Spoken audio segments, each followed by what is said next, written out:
Chapter 211. Only then did the child realize that she had been swept into a certain someone's arms at lightning speed. How was that a layer of burning clouds on the horizon?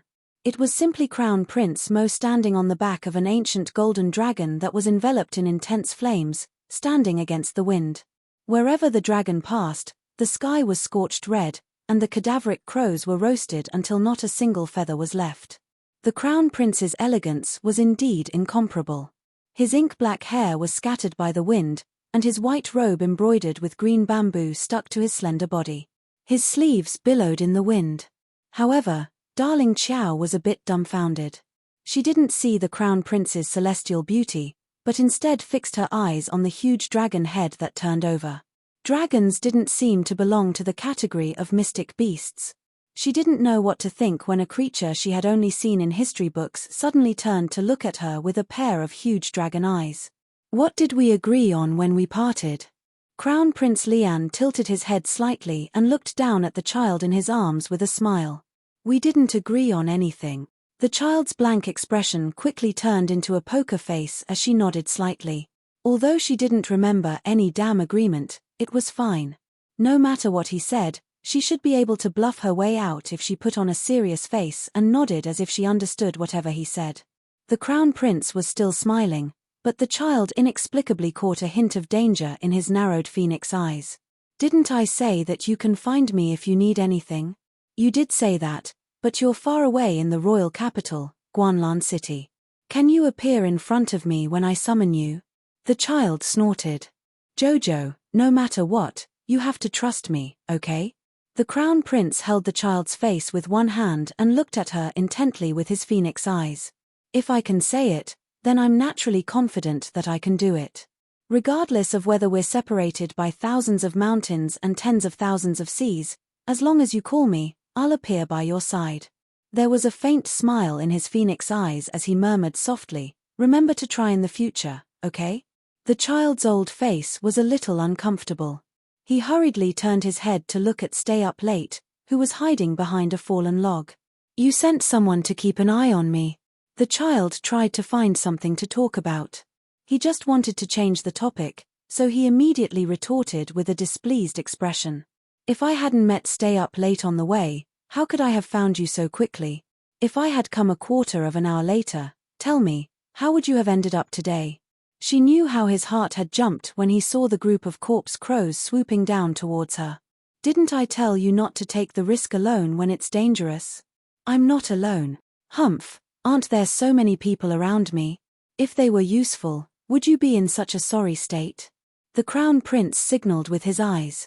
It's a dark and windy night, so don't go out too much. You promised me back then, so why are you going back on your words now? Since when did I go out in the middle of the night? I'm not. He raised his head and looked at the dark sky. Xiao Mu instantly had a feeling of even the heavens aren't helping me. When did the sky turn completely dark without her noticing? So infuriating. I don't want to talk to him anymore. Our dear Xiao Mu simply pursed her lips and put on her signature stoic face. Going back on your words after making a promise, shouldn't you be beaten? What?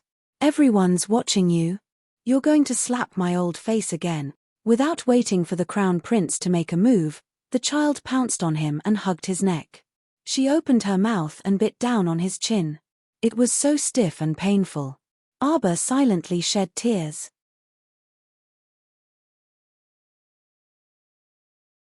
Chapter 212. Ao Yi and the other youths from the night pavilion were petrified. The Crown Prince was clearly taken aback.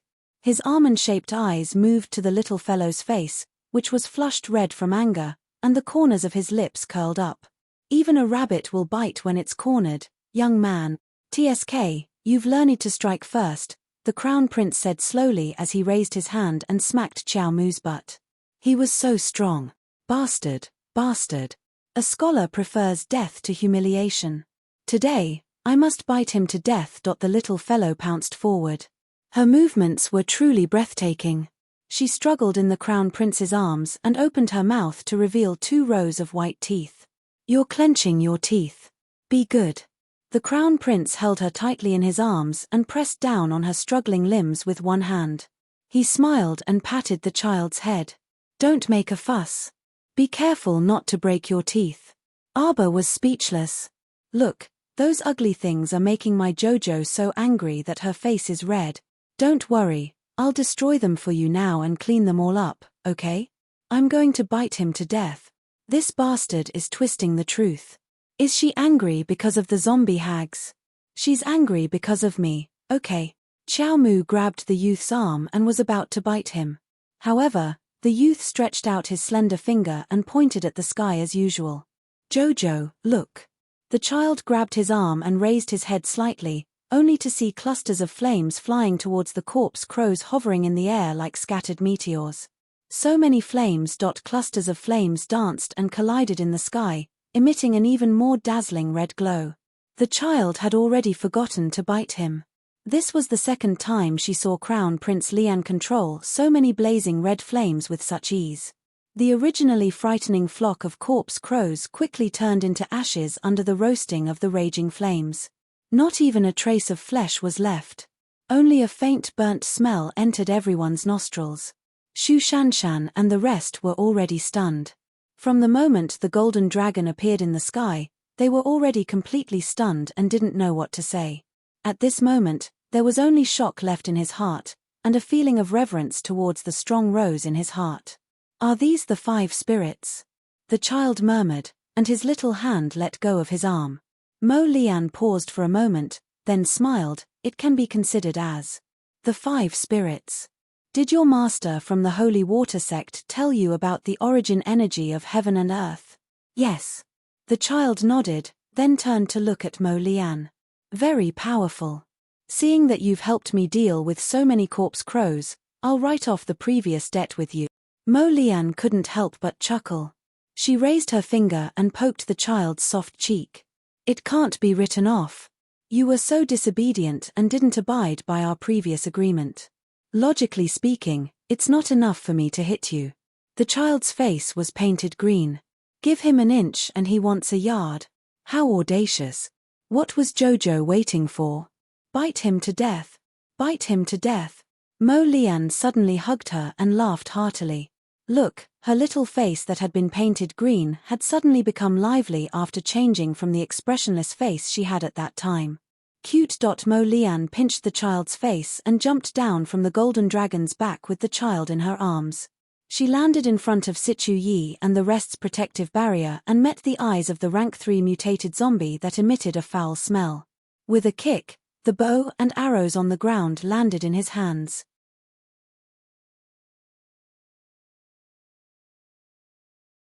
Chapter 213. Hugging the child, Mo Lian reached out to hold the child's soft hand and pulled the bowstring together. She chuckled softly and murmured, Jojo, if you inject mystic energy into a normal bow and arrow, although it's not enough to unleash the power of a mystic weapon, the result is quite impressive. Everyone simultaneously stared at the arrow that shot out like a shooting star towards the level 3 zombie. Only Arbor realized how strong the youth's infusion of energy was. That feeling of being suddenly injected with super powerful energy and the strength of her short arm exploding. Whoosh. The arrow pierced through the level 3 zombie's head. Without any suspense, the unlucky level 3 zombie was sent flying by the arrow. It maintained a stiff posture as it retreated with the arrow and its body. It was firmly pinned to a wooden stake and could no longer move. Absolute silence reigned over the scene. What a strong youth. An ordinary arrow was able to kill a level 3 mutated zombie puppet that had given everyone a headache. Was this the difference between a genius and a normal person? Until Duan Yu harumphed and disdainfully pursed his lips. Pretentious. What pretentious? In terms of looks, this young master is not inferior to you. Humph. Jojo, let's get down. Duan Yu fearlessly extended his hand towards the Crown Prince and met the Crown Prince's phoenix eyes, completely ignoring the cold glint in them. Humph. You think I'm scared of you? Their gazes collided, and it was as if a flaming shooting star streaked across the sky. Arbor was expressionless, but in reality, she was roaring in her mind. What are you doing, Chocho? Such rich energy, it's like I'm soaking in a sacred spring. Oh, hee hee, so comfortable, ha ha ha ha ha. Ah. Oh, master, let's absorb more, oh. Why don't you go to heaven with so many onomatopoeia? The mental tree had gone crazy. Arbor pressed her swelling head. She really wanted to stuff its mouth with something. Chem. Mo Lian lowered her head slightly, and her gaze landed on the soft emerald branch that was secretly wrapped around one of his wrists. It was only a small section, so she definitely wouldn't see it if she didn't look closely at his wrist. It seemed like his JoJo had a lot of secrets. Mo Lian smiled and walked forward with Arbor in her arms, avoiding everyone's gaze. He didn't show the slightest bit of displeasure because the power in his body was being absorbed by some stupid tree. Oh, if I can obtain the blood from this young man's heart, master, I will be able to smoothly integrate the paradise into the star field. Arbor's expression changed. This damn tree had gone crazy. Things were getting out of hand. Cho. Xiao Mu's icy small claw abruptly hammered Mo Lian's wrist as she mentally issued a strict order. Go back. Right now. Woo. Sensing its little master's anger, the tree didn't dare to act rashly. It quickly retracted its branch and whispered, I really only need 1 drop. Nonsense. You're not allowed to bring it up again. A drop of blood from the tip of the heart, how much energy did it consume? How dare it make such a request? He had to beat it to death. I'll give you all the profound energy in the paradise. In the future, I'll help you find more profound energy to replenish. But you're not allowed to casually absorb the power in other people's bodies, unless I agree. You can't take away the fruits of other people's hard work. Do you understand? If you can't do it, don't follow me. It didn't want anyone's power. It was just that the Crown Prince's power was rich and powerful, so it really attracted the tree. If it was anyone else's, it wouldn't even be interested. Chapter 214. The sapling sobbed. How would it dare to refute its little master's stern admonishment? It quickly fawned over her. Emchem, I know. Cho will be obedient. Cho, we will become stronger in the future. Arbor's gaze was resolute as he looked ahead. Rely on ourselves. What is it? Mo Lian looked down at the slender branches that swiftly receded and disappeared. She then looked at the child's taut face. It's fine, it can't absorb much. You're still indulging it. The sapling immediately became agitated. Master, the youth said it's fine. Well, haha, you're so agitated that you stutter. Shut up and go back to cultivating. Arbor ignored this cheating tree. Boo-hoo, youth, goodbye.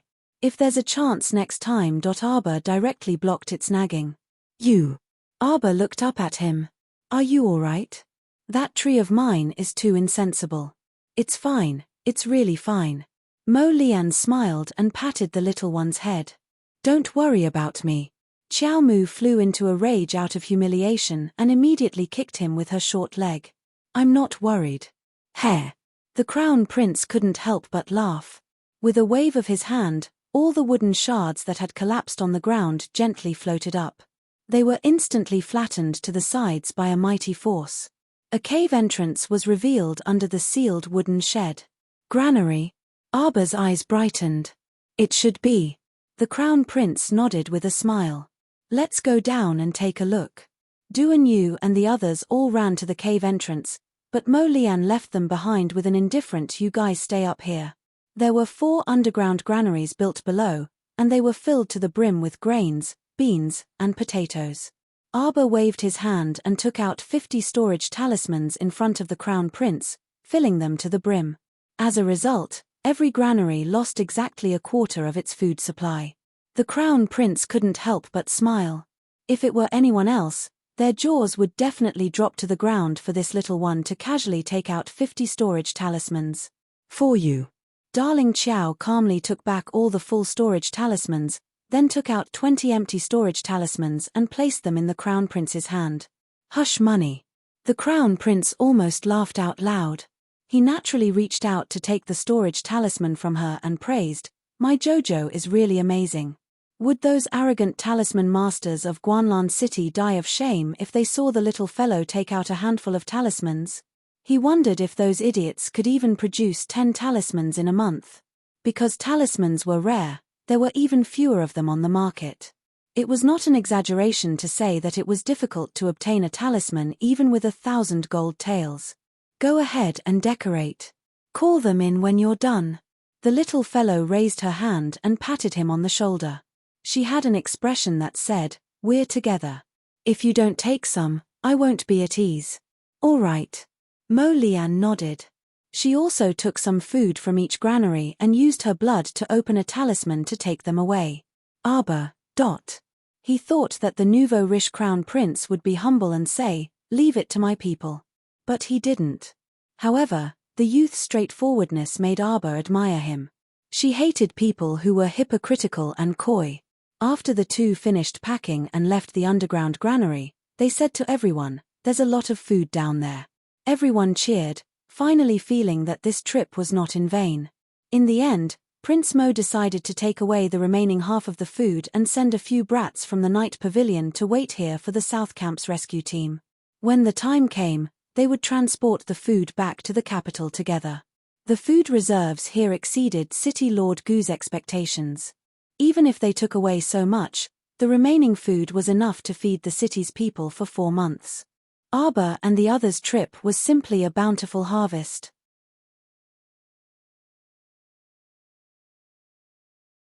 Chapter 215. After a night's rest, they set off on their return journey the next day. The return journey was a bit slow with food, but thankfully, it was safe and they did not encounter any zombies. Arbor returned home in the evening.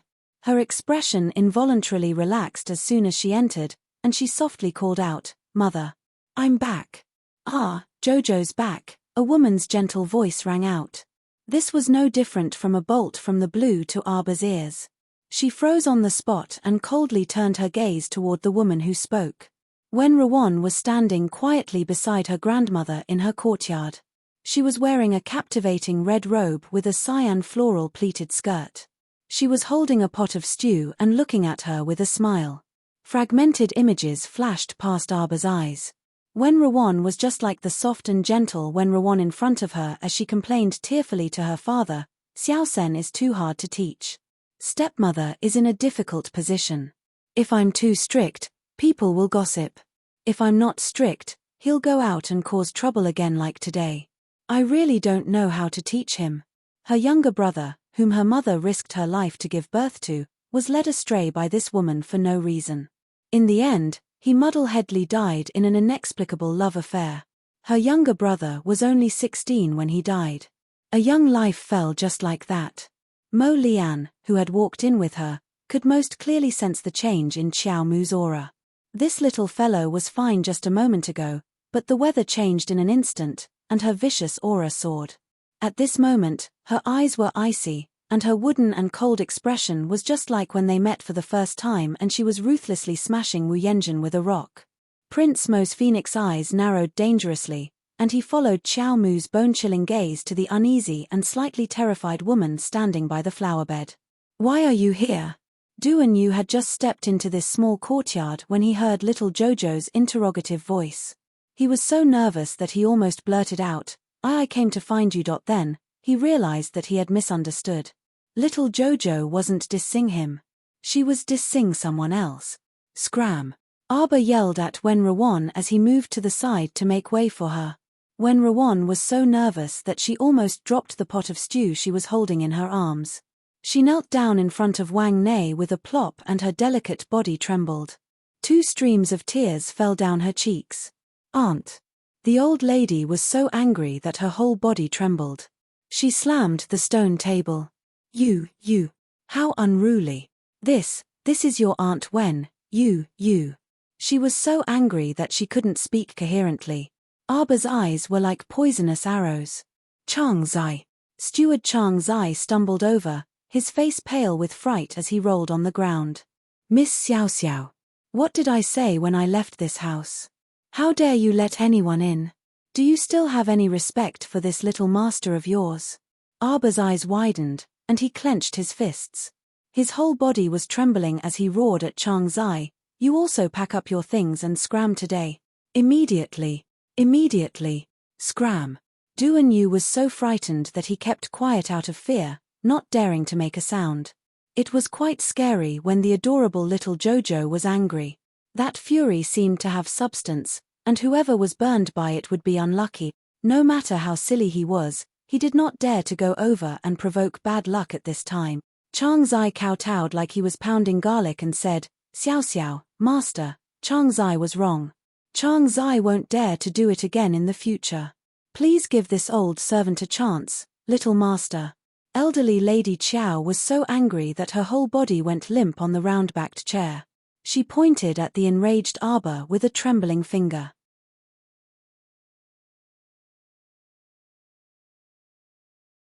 Chapter 216. Kick this woman out immediately. Don't let any random people step into my courtyard in the future, Arbor said sternly. Why yes, little master. Yes. Chang Zai was truly scared silly. This little master's style of telling people to scram at the slightest disagreement was truly frightening. There were not many masters in the Qiao family, and they were all amiable. It was rare to encounter such a good master. Even the servants' meals were so good, so how could he possibly want to leave? In the current world, where could a powerless person like him go even if he scrammed out of the Qiao family? Chang Zai flopped in front of Wen Ruan and said coldly, "Miss Wen, please." "Aunt." A trace of panic appeared on Wen Ruan's face. She truly did not expect that damn girl Arbor would have such a strong reaction to her appearance. Wen Ruan was filled with hatred. She knelt on the ground and shuffled a few steps before sobbing beside elderly Lady Qiao's legs. "Aunt." She did not want to leave this place. She had racked her brains to finally move into the Qiao estate yesterday. The living conditions of the Qiao estate truly moved her. She was no longer willing to return to that shed area filled with pigs, cows, and sheep. "You're too impudent and rude." Elderly Lady Qiao struggled to get up from the round-backed chair. "I thought I made it very clear to grandmother that day." Arbor stared at elderly Lady Qiao with eyes that could shatter ice shards. "If grandmother doesn't understand, I don't mind repeating myself. If grandmother wants to live with your niece, I'll immediately send someone to escort you to the Western District. Chang Zai, invite Mr. Zhong over." Elderly Lady Qiao instantly froze. Arbor's furious expression frightened elderly Lady Qiao. She also did not expect Ruan to be so disrespectful to the little girl. She did not even bother to be polite and directly ordered someone to chase Wen Ruan away. "Qiao, Qiao is back? What's wrong?" Her parents and second uncle, who had rushed over after hearing the commotion, looked at the scene in astonishment. Wen Ruan was gentle and soft, and even her voice was soft. They did not know why she had a conflict with Jojo. "Why aren't you chasing her out? If she doesn't leave, you leave." Arbor angrily reprimanded with an unyielding attitude. Chang Zai got up and tugged at Wen Ruan. "I've offended Miss Wen. Impudent, impudent, too impudent." Granny Qiao was so angry that her limbs were trembling. "Ah, big brother Qiao, second brother Qiao, sister Ziqin." Wen Ruan trembled from anger and fear. She didn't expect that damn girl Arbor to be so determined to kick her out. She struggled with all her might and shook off Chang Zai's arm. She scrambled over to Wei Ziqin's side and hugged her leg as she cried, Sister Ziqin, save me, save me." "Jojo, child, what's wrong with you?" Wei Ziqin was astonished. She had never seen her daughter so angry before. She really did not understand how Wen Ruan was not to her liking. "It's not appropriate for your aunt when to live alone in the shack area. She managed to escape with much difficulty yesterday and was almost." She couldn't listen to a single word of her father's nagging. She only knew that no one could understand the pain in her heart. No one knew. Everyone felt that Wen Ruan was innocent and stood against her. Everyone felt that she was arrogant and cold despite her young age. Everyone looked at her with incomprehensible gazes. Fighting alone was truly too tiring and too lonely. Suddenly, a pair of hands scooped Qiao Mu up and silently pried off her pinky fingers, which had sunk into her palms to the point of bleeding.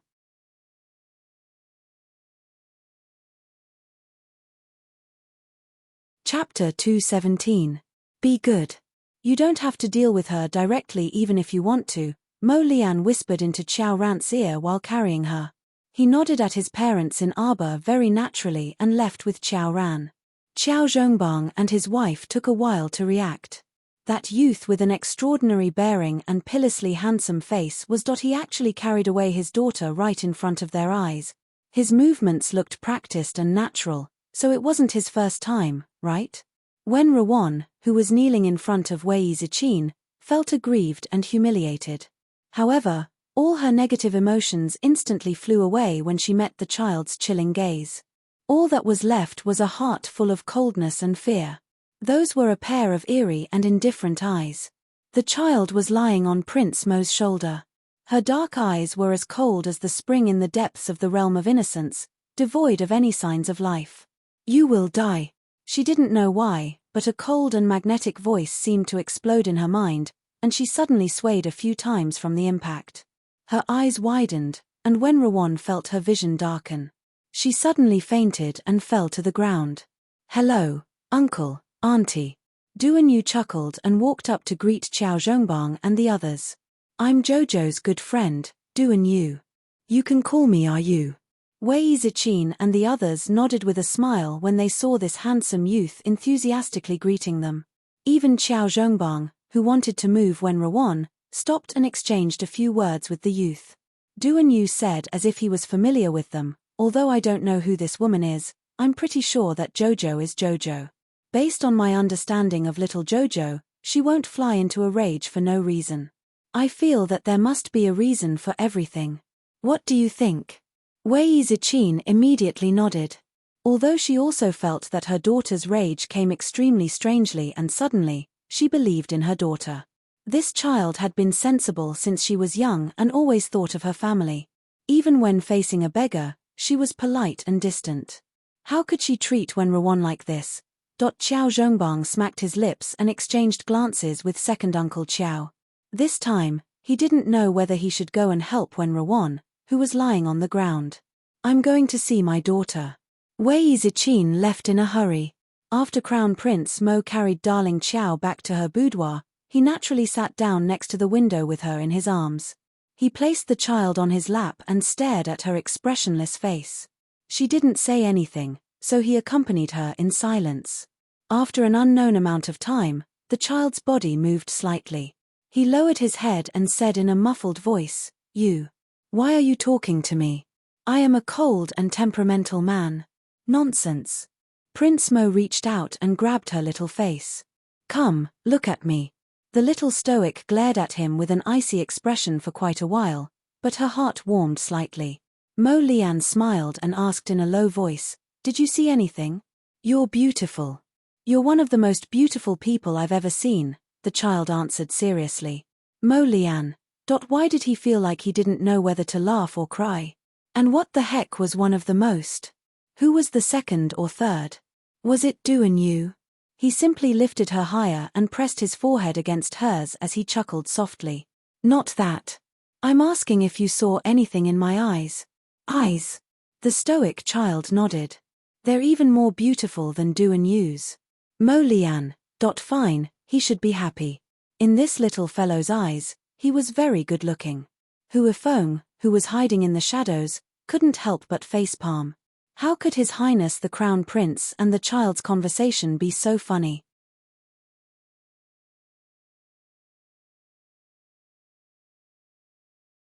Chapter 218. I want you to see that trust is written all over my eyes. Prince Mo didn't know whether to laugh or cry. He reached out to hold her little face. No matter what you do, I'll believe you. No matter what you want to do, I'll stand by your side, Mo Lian said softly as he pressed against her little head. So, you're not alone. Next time, don't show that I'm so lonely expression, because it hurts my heart to see it. I want her to die. The child pursed her lips and subconsciously clenched her fists. My mother will give birth in 2 months at most. I can't let her live past these 2 months. Mo Lian loosened her fingers one by one, took out a bottle of top-quality medicinal powder, and applied it on the tiny wounds on her palms. 3 days. The child looked up at Mo Lian with a trace of unconcealable shock in her eyes. Shijiao City's Thousand Flower Festival is in 2 days. This time, City Lord Jiyu received so much food, she'll definitely. Mo Lian whispered into her ear. The child stared at him blankly. Wasn't this young and handsome crown prince treating her too well? She had a strange feeling in her heart. She had never seen someone so obedient to her in her 2 lifetimes. Even that pervert who doted on her so much in her previous life only doted on her like she was a small animal. He didn't trust or respect her at all. Was this what friends were like? They fought zombies together, collected food together, and now they were killing a person together. It probably wasn't anything to be surprised about. Don't you think I'm cruel, merciless, and vicious? Mo Lian reached out to cover her little mouth and leaned close to her face. You're my Jojo. You'll always be the best. Arba blinked and thought, I also think I'm not bad. Jojo, can mother come in? Wei Zichin was standing outside the door. When she heard the whispers coming from inside the room, she was somewhat dumbfounded. Although her daughter was still young and there weren't that many rules between men and women, why did she feel like she had inexplicably gained a son-in-law when this youth directly entered her room? No. How old was her Jojo? The door opened, and a young man in a white robe fluttered like a cloud. He bowed to her and said politely, Auntie, sorry to disturb you. My name is Mo Lian, Jojo's best friend. Xiao Mo, who wouldn't like such a handsome and gentle boy? Wei Zichin immediately smiled. Classmate Xiao Mo fiercely increased his presence and favorability in front of his future mother-in-law. After chatting for a while, Wei Zichin almost forgot about the matter of seeing her daughter. Arba was a little stunned. He looked speechlessly at the 2 people who were chatting at the door. It was Prince Mo who reminded Wei Zichin to give some space to the mother and daughter. Only then did Wei Zichin send him off with a smile. She held Jojo's hand as soon as she entered the house and showered him with praises. I don't know which family's son is from. He's young and elegant. He's really well raised. Looking at her daughter's confused face, Wei Zichin remembered the important matter. Good child, mother didn't understand what happened just now. Can you tell mother about it? Mother knows that my daughter isn't such a rude person. Something must have happened. Mother. Arba's eyes stung. She buried her head in Wei Zichin's arms. I'm sorry, mother. Your daughter embarrassed you just now. Although she knew why she was angry, her mother and the others didn't know. Perhaps in their eyes, it was really a child's willful and reckless nonsense. They didn't know what happened in their previous lives. What reason did she have to blame someone who didn't know anything? How could that be? You're such a silly child. Wei Zichin hugged her daughter. You're so worried at such a young age.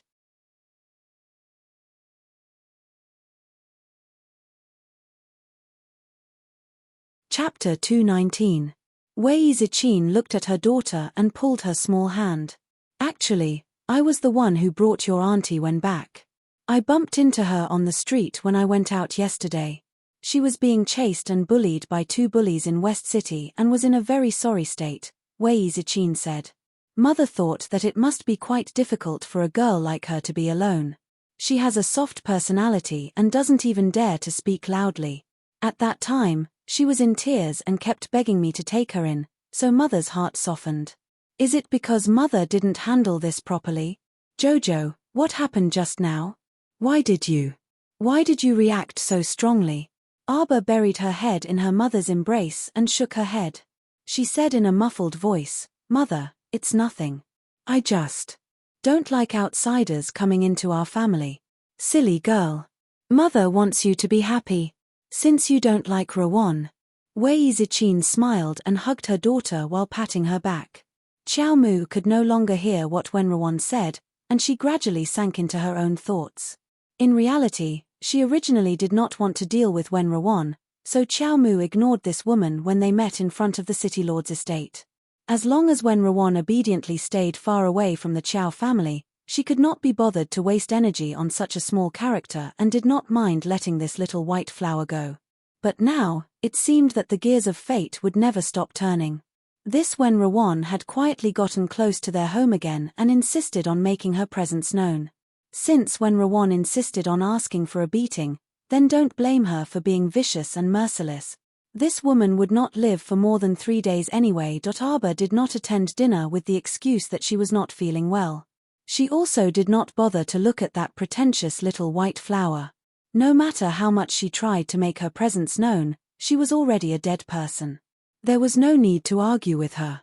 On the other hand, when Xiao Lin heard that her older sister had returned, she kept clamoring to have dinner with her older sister and was very lively. Wei Zichin had no choice but to send her younger daughter to Arba. The next day, Arba received an invitation to the City Lord's Mansion's banquet and gladly accepted it. City Lord Ji Yu was exceptionally happy with the bountiful harvest from this trip to Qinghe town. Especially since His Highness the Crown Prince was willing to honor him with his presence at the banquet, City Lord Ji Yu was so excited that he spoke incoherently the entire night. All the survivors of the Qinghe town operation attended this banquet. However, Arba didn't see Liu Yexin at the banquet. She didn't ask about it either. After all, Liu Yexin was just a passerby who had nothing to do with her. Halfway through the banquet, the Crown Prince left with Qiao Mu in his arms. City Lord Ji Yu hurriedly followed after them. Everything is in the warehouse on the east side. Please follow me, Your Highness. City Lord Ji Yu said respectfully. Hidden Flower and He Tian followed and looked at each other. His Highness really cares a lot about this little girl. Ji Yu Qingfeng ordered someone to open the storeroom. The little girl's eyes lit up when she saw the supplies piled up inside. Previously, they had used up more than half of their bows and arrows in Qinghe town. Now, there were twice as many weapons in the storehouse. It was just the right time to replenish their previous consumption. The Crown Prince turned to Ji Yu Qingfeng and said, "You can leave first." Ji Yu Qingfeng repeatedly agreed. He was extremely glad that he had befriended this little ancestor. After bowing, Ji Yu Qingfeng said to Qiao Mu with a smile before leaving, "Miss Qiao's reward for this trip will be sent to your residence tomorrow. Your Highness, this humble subject will take his leave first."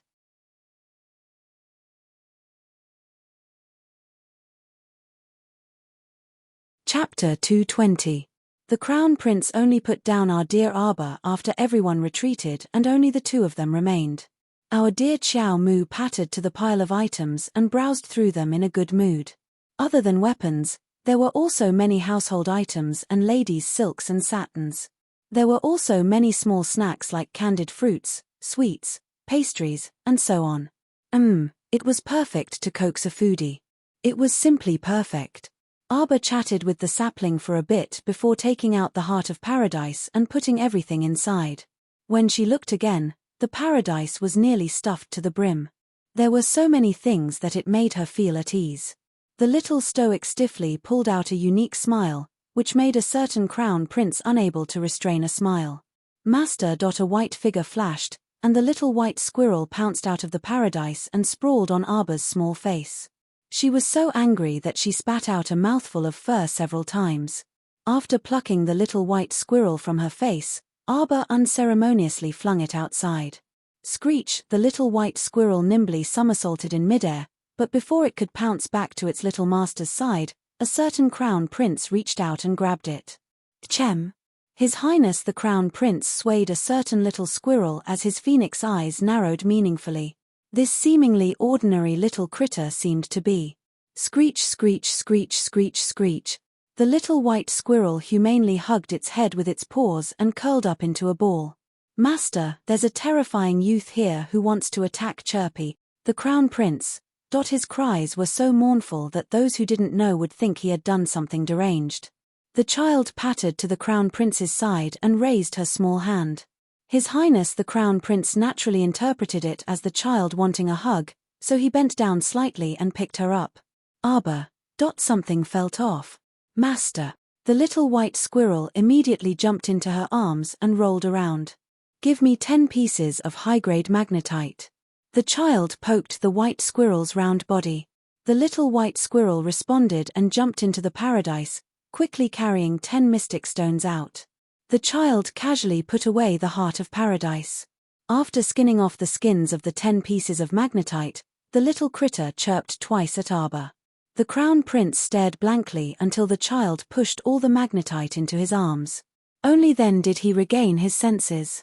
His exquisite features seemed to be glowing as he smiled and said, "They're all for me." The child nodded expressionlessly. "Jojo, you're the best." Prince smiled as he approached her. It seemed a little too close. Arbor's eyes widened as he watched the crown prince's handsome face magnify in front of him, until a soft kiss landed on her forehead. Like a gentle breeze, it slowly swept over. "A gift for Jojo in return," the crown prince said with a serious face. Without waiting for the child to react, he carried the silly little thing and strode out of the storeroom. It seemed that something was very wrong. These words floated in Arbor's mind. He gave her a bunch of things, and she gave him high-grade magnetite in return. That's strange. Aren't they even now? Then, he gave her a gift in return. Wasn't he giving her too much in return? The youth was at a disadvantage. Xiao Mu thought for a moment, then took out a few storage talismans from her pocket and stuffed them into his hands. "Use them." Hidden Flower, who was standing by the door, almost dropped his jaw. Why did he feel that the child's tone was so generous? The strangest thing was that his master actually kissed the little fellow's forehead repeatedly as if no one else was around. He even asked with a serious face, "Is this enough for a gift in return?" The child was dumbfounded. Hey! They were even again. His Highness was so shameless. Hidden Flower raised his hand to rub his nose, although he didn't know what the two were doing inside. But looking at the child's dumbfounded expression, she must have been black-bellied by His Highness.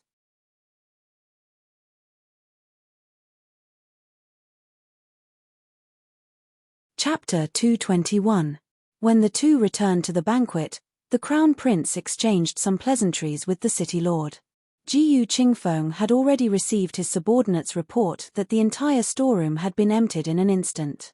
He revered the little girl even more, thinking that the little girl's inner world must be extraordinary, so Daybreak Sex Li Xiong was the first to suffer when he wanted to spy on the little girl. TSK, I have to be more careful in the future and restrain my subordinates to not easily offend the little girl.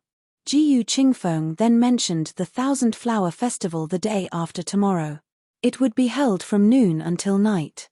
Ever since the zombie disaster, the city hadn't held a large-scale entertainment event for the public for a long time, so City Lord Jiyu attached great importance to this event.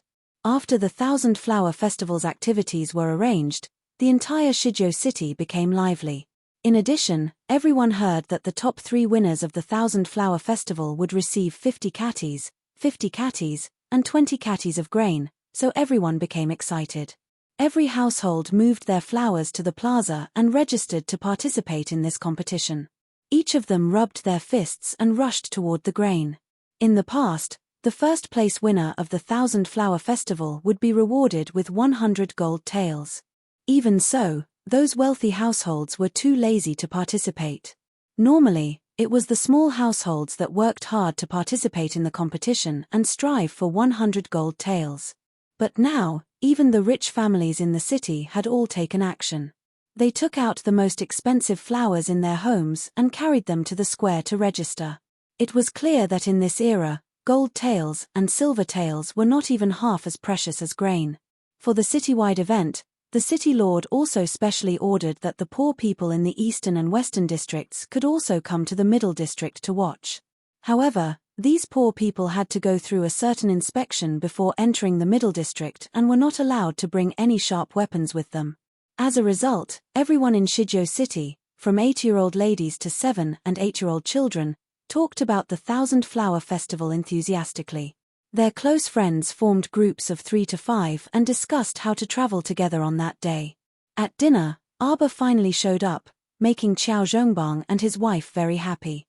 When the little white flower saw her, she immediately put down the chopsticks in her hand and stood up aggrievedly to give up her seat. With a submissive expression, she went to elderly Lady Qiao's side and stood next to her like a little daughter-in-law who couldn't be shown in public. Arbor didn't even bother to look at this white flower out of the corner of his eye. He greeted his parents and second uncle and sat down to eat. Under Xiaoyao's young miss, try this one, try that one.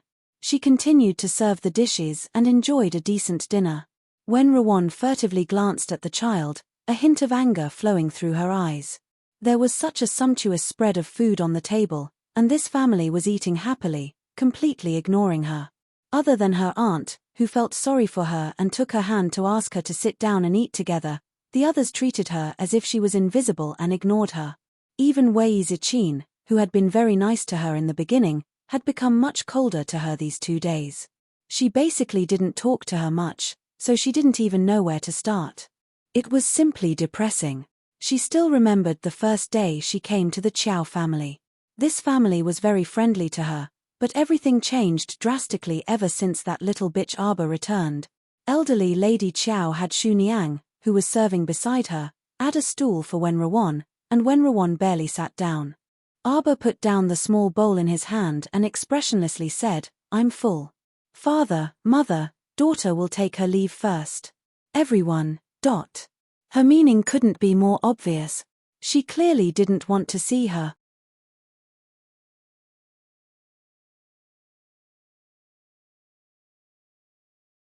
Chapter 222. Jojo.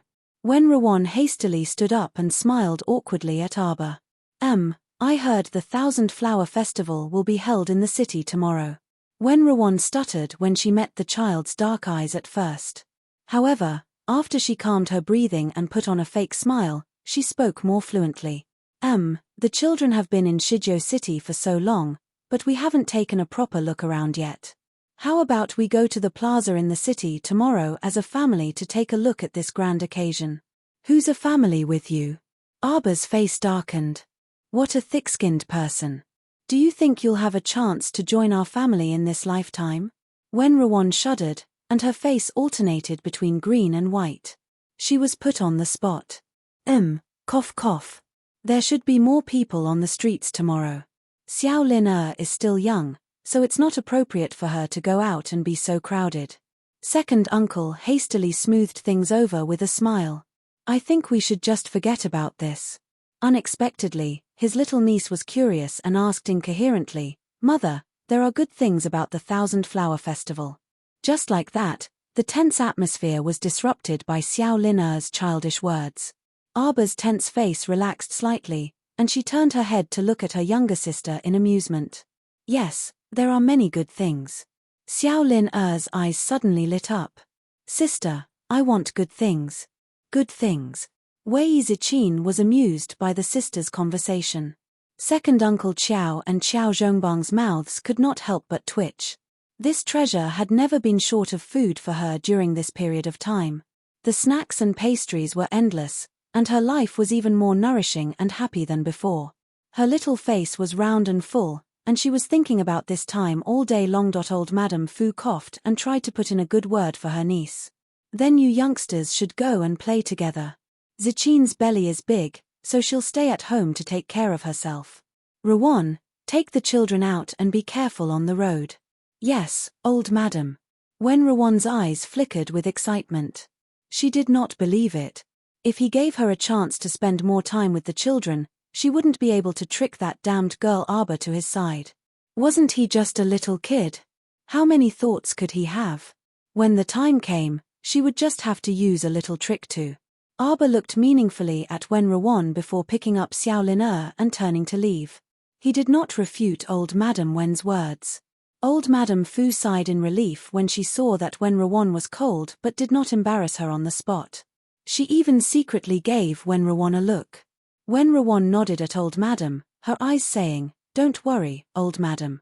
I'll definitely take this opportunity to get closer to these children." How could she have known that Arbor had pretended to agree to go out with her just to take her life? Because it's not appropriate to kill someone at home. The 10,000 Flower Festival was about to begin. Suddenly, Arbor stopped in his tracks. His cold eyes shot to the top of the wall. With a turn of his hand, he stuffed Xiao Lin into Qiao Hu's hands. "Brother Xiao Hu, bring little sister back. I'm going out for a bit." Qiao Hu was just excitedly talking about going to the 10,000 Flower Festival tomorrow when he raised his hand to catch Xiao Lin. In the blink of an eye, he saw his eldest sister jump over the wall as fast as lightning, and her small figure suddenly disappeared into the pitch-black night. His heart skipped a beat, and he hastily called out, Xiao Yao, hurry and tell Daddy. Don't worry, little young master. Miss has someone following her. She'll be fine. Xiao Yarrow hastily dissuaded the flustered youth. Xiao Yarrow will send you two back to your rooms first.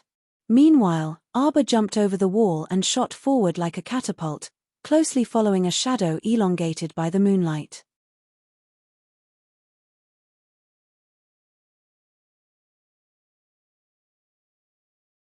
Chapter 223. Master, Miss has already given chase, and Aoyi has also followed. Huafeng stood solemnly in front of a carriage at the corner of the street and cupped his hands.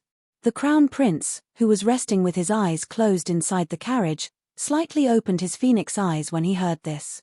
The carriage's exterior looked unremarkable, but the interior was actually filled with soft cushions, and every inch of the interior was wrapped in silk. The short table was delicately painted with green bamboo, and a large red brocade box was placed on top of it, right next to the Crown Prince's left. Huafeng continued, that person was discovered as soon as he jumped onto Miss's wall, so he didn't have time to do anything. He was chased by Miss until he jumped over the wall and left in a sorry state like a stray dog. TSK, the Crown Prince chuckled disdainfully. Huiyan's lackeys were truly unreliable. Let's go and take a look. Let's just treat them as appetizers for tomorrow's Thousand Blossom Festival celebration. If Jojo wins, I'll give this to her as a reward. The Crown Prince's fingers lightly stroked the large red brocade box next to him. This item had always been under He Tian's care, but since the Crown Prince was here in person, it was more appropriate for his master to personally give it to the little girl. He Tian was quite tactful. Hidden Flower followed beside the carriage the entire way and straightened out the creases on his sleeves. He couldn't help but chuckle. Then what if she loses? Huafeng glanced at him. Does this fool know that trouble comes from careless talk? If she loses, I'll sell you. An exquisite kettle was thrown out of the carriage and smashed directly at Hidden Flower's head. Hidden Flower dodged to the side with a sullen face. So infuriating. Master is so unreasonable and randomly insults people. I beg for an explanation. At this time, the man being chased by Arbor like a stray dog was already inexplicably sweating on his forehead. He simply didn't dare to believe that a level 4 mystic cultivator like him would be discovered the moment he stepped onto the other party's wall. This child was too strange. That speed of pursuit simply made him feel inexplicably apprehensive. Could it be that the person he encountered now was a tough nut to crack? The man swiftly ran toward the rendezvous point. Damn little brat, since you want to follow me, then keep following me. Let's see how you'll die without a burial place then. Suddenly, a strong gust of wind hit his back. The man turned his head around in shock and saw that a small stoic face had already appeared behind him. She was holding a ferule as black as ink, and she swung it at his back without any explanation. Before the ferule arrived, a strong gust of wind had already arrived. Profound energy suddenly exploded on his back, causing him to stagger 2 or 3 steps forward in a sorry state. Before he could even open his mouth to make a sound, a terrifying little foot carrying profound energy suddenly kicked him in the back. Pu. The man's old face stiffened. As he rushed forward, he spat out a mouthful of old blood. He felt as if his internal organs had been turned around in his body.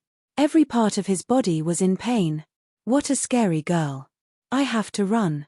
Sensing the approaching aura of death, the man didn't dare to stay any longer. He ran forward with all his might. Just now, he had already mobilized all the profound energy in his body to block that wretched girl's attack. But he was still injured. What did this mean? The man's eyes widened. This wretched girl's cultivation was higher than his. Why was this so? How old was she? Bang! Arbor swung her ferule again in pursuit, but it missed. A beam of light formed by profound energy fiercely smashed several inches behind the man's heel, scaring him so much that his old face turned pale. He suddenly staggered and actually ran away at an extraordinary speed. The child wrinkled her brows and sniffed. She followed that man out of the city and ran toward the ruined western part of the city.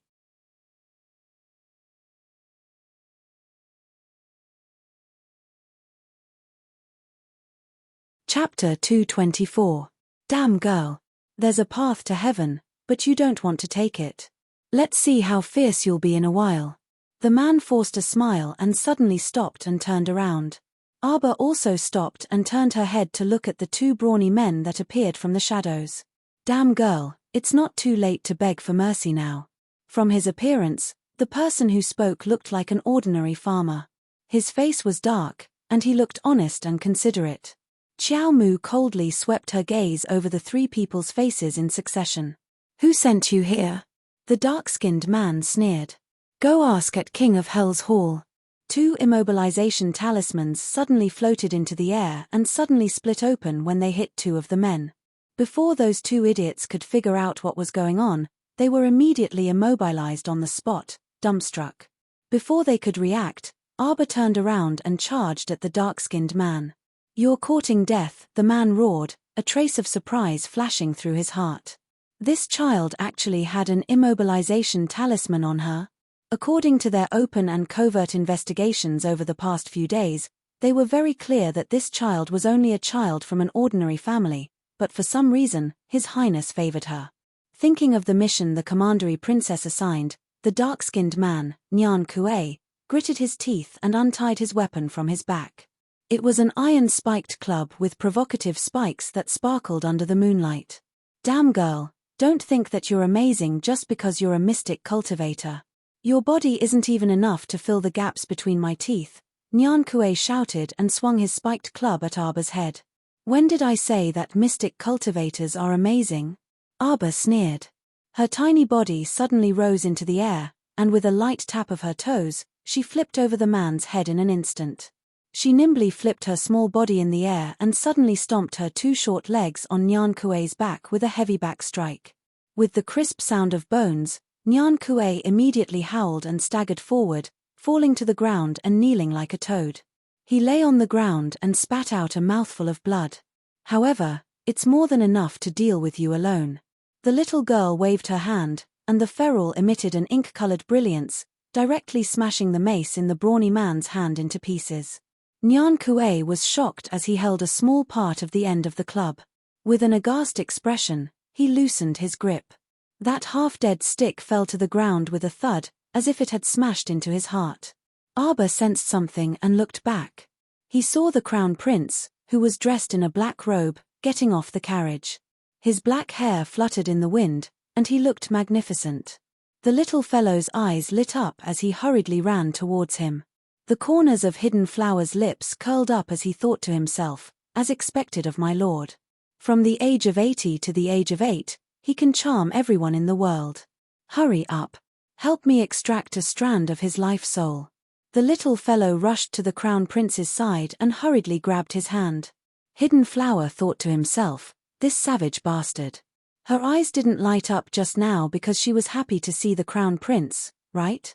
The crown prince naturally interpreted her action of rushing over to grab his hand as a request for a hug and caress. He reached out and picked her up. He rubbed her small head and said with a slightly displeased expression, what use can such a good-for-nothing be? If you want to use someone, just leave Hidden Flower behind. Master. Hidden Flower called out exaggeratedly and desperately squeezed out 2 drops of manly tears. Arba turned to glance at Hidden Flower before turning back to the crown prince and saying, he's already crying, so you should keep him for yourself. Don't be so heartless. It's not easy being a subordinate. Hidden Flower and Huifeng both twitched their mouths. Ao Yi, who was hiding in the dark, thought, then why did you freaking charge him back then?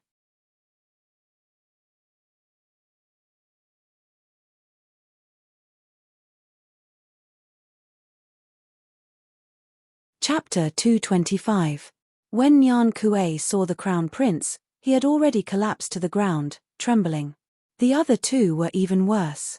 After the immobilization talisman's effect was lifted, they fell to their knees one after the other and prostrated themselves on the ground, not daring to raise their heads even an inch. Your Highness, Your Highness. Ah! Nyan Kuei screamed and rolled back and forth on the ground while holding his head. Arba reached out to take the soul that the crown prince handed over, a strange smile faintly appearing on his lips. Search him. Xiao Mu expressionlessly gave the order. Without waiting for stay up late to rush out, Hidden Flower and Huifeng scrambled to Nyan Kuei's side. They roughly kicked him twice and flipped him over to search him. Soon, a small box was handed over to the little girl. The Crown Prince's phoenix eyes darkened as he stared at the box in the child's hand. "You know their master?" Xiao Mu turned to look at him. These people were obviously working for someone. Since they knew the Crown Prince, they most likely came from Guanlan City. Hui and of the vassal king of Annan's estate. Her ancestors fought alongside the late king and inherited the title of king. The Crown Prince's phoenix eyes darkened, dark clouds covering them. What a great Huiyan! He really didn't know that she had brought over a medicinal pill to secretly poison his little Jojo. Arba opened the box and saw a brown pill with an abnormally sweet taste lying inside. He was about to pick it up when the Crown Prince grabbed his hand and stopped him. "It's only a yin poison pill. It can't harm me." Arba sneered and picked up the pill with his fingers. He sniffed it and snorted in disdain. What a crappy concoction method. After taking it, the yin poison will enter the body. As you grow older, the cold poison will increase day by day, and your body will deteriorate. In the future, her monthly period would be so painful that she wished she was dead until her body was imperceptibly corroded by the cold poison, making it difficult for her to conceive. The Crown Prince snatched the pill from the child's hand and flicked his finger. Hidden Flower very tacitly slapped Nyan Kuei, causing him to open his mouth in pain and catch the yin poison pill. Huifeng punched him again, causing Nyan Kuei to swallow the pill with a gulp before he could react. Arba couldn't help but want to laugh. This yin poison pill was not of much use to men. Kill those two and leave him alive so he can report back. The corners of Arba's lips curled up slightly as he looked meaningfully at Nyan Kuei. For some reason, Nyan Kuei's body involuntarily trembled as his pupils abruptly shrank due to fear. "Why aren't you scramming?" Hidden Flower killed the two little bugs without hesitation and kicked Nyan Kuei in the back. Nyan Kuei was shocked, and fled in a flurry with injuries all over his body. Seeing the man run away, the Crown Prince lifted the child up and looked at him. "What's your plan?" The child muttered a few words to him. Although he spoke softly, Hidden Flower and the others still heard every word clearly. Then, they all secretly glanced at the child as if they were looking at a little monster. "Will there be trouble?" "No." The Crown Prince laughed heartily. Hidden Flower and the others endured the shock of their jaws dropping to the ground. When they heard the Crown Prince's summons, they hurriedly ran forward and took out a white jade tablet, offering it to the young lady with both hands. What an exquisitely carved communication jade tablet. Arba took it and flipped it to the back. There was a dark red hidden engraved on the back and a black knight engraved on the back. This is the common communication jade tablet of the Hidden Pavilion and Night Pavilion. Just write down whatever you want to know, the Crown Prince said with a smile. Arba nodded and silently put it away. When Hidden Flower handed over a special jade pen, Arba waved her hand. She had the gold-beaded talisman pen, so she naturally didn't need anything else. Hidden Flower glanced at the Crown Prince in confusion. Seeing the Crown Prince nod at him, he put away the jade pen.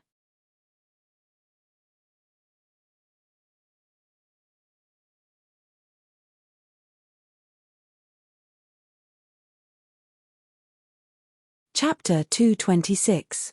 Jojo, you've won, so there's a reward. Arba reached out and hugged the brocade box the Crown Prince stuffed into his hands. When he opened it, his gaze was attracted by an ink-colored ring. Without too many garish decorations, this ring quietly laid there. Its lines were very distinct and exuded a unique charm. The child reached out to pick it up and put it on. The ring immediately contracted and very obediently encircled her small hand. "You're a mystic weapon master," Arba said hesitantly. He had wanted to ask last time. Previously, when he was dealing with the zombies, he concentrated all his mystic energy and actually drew out the fire spirit hidden inside the feral. And that fire spirit was extremely similar to the fire spirit the Crown Prince released with a flip of his hand no matter how he looked at it. Arba guessed that this guy probably fused a trace of the fire spirit into the feral when he forged it. Mo Lian nodded with a smile. "Smart. How about it? Won't you try it? Arbor channeled a wisp of mystic energy into the ring. A wisp of light instantly erupted from the ring. Xiao Mu's face was stoic as she looked up at the transparent cover that enveloped her entire body from the top of her head. Her small mouth involuntarily twitched. This guy. He actually made a cover that looked like an eggshell. Now that it covered her entire body, it was just like an egg yolk was wrapped in the eggshell. Mo Lian laughed very unkindly and turned around while hugging the child through the eggshell. He just knew that this defensive cover on the child would definitely be extremely adorable. This defensive cover can currently withstand a powerful attack from a level 12 mystic cultivator. However, as your cultivation increases, it will also unseal and continue to increase its defensive power. The little stoic silently removed the eggshell and looked down at the brocade box. This brocade box had a compartment. After removing the top layer, an ink-colored, glowing metallic doll was revealed. Do I look like I'm still at the age of playing with dolls? The little stoic silently roared in her heart, and her pair of dark eyes irritably glared at the crown prince. Here, put it on and try. The crown prince flipped his palm, revealing a small piece of fluorescent green stone. This is a spirit stone. Put it in its stomach. The little stoic did as he said, but her face was expressionless. Until. Greetings, little master. The doll in the box suddenly jumped up and danced as if it had been injected with chicken blood. The child's eyes suddenly widened. He pointed at the little doll that suddenly moved and asked, "What is this? Isn't it fun?" The crown prince chuckled and poked the child's face. This is a mechanical puppet. They could talk to you to relieve your boredom, send you letters, run errands, and inquire about information. The most important thing is that it can. The crown prince whispered into the little fellow's ear, "Kill people. Murder. Such a tiny little thing." Xiao Mu's eyes revealed a look that said, "I can stomp it flat with one foot." The crown prince couldn't help but laugh. "Try it. Come." The moment the child jumped down, the golem jumped down as well. It instantly grew to the size of an adult and punched the child's face. Oh my god! It could even grow bigger. This was simply too unconventional. Furthermore, from the looks of it, his strength was comparable to that of a 10th rank body cultivator. No more fighting, no more fighting. This was simply bullying. The child ran a circle around the field, making Hidden Flower and the others secretly laugh. "Hurry and make it stop." The crown prince laughed in spite of himself. "It listens to you." Prince Mo slowly followed the child's short running legs and walked a circle. The child was startled and turned to look at the golem that was chasing after him with large strides. "Stop."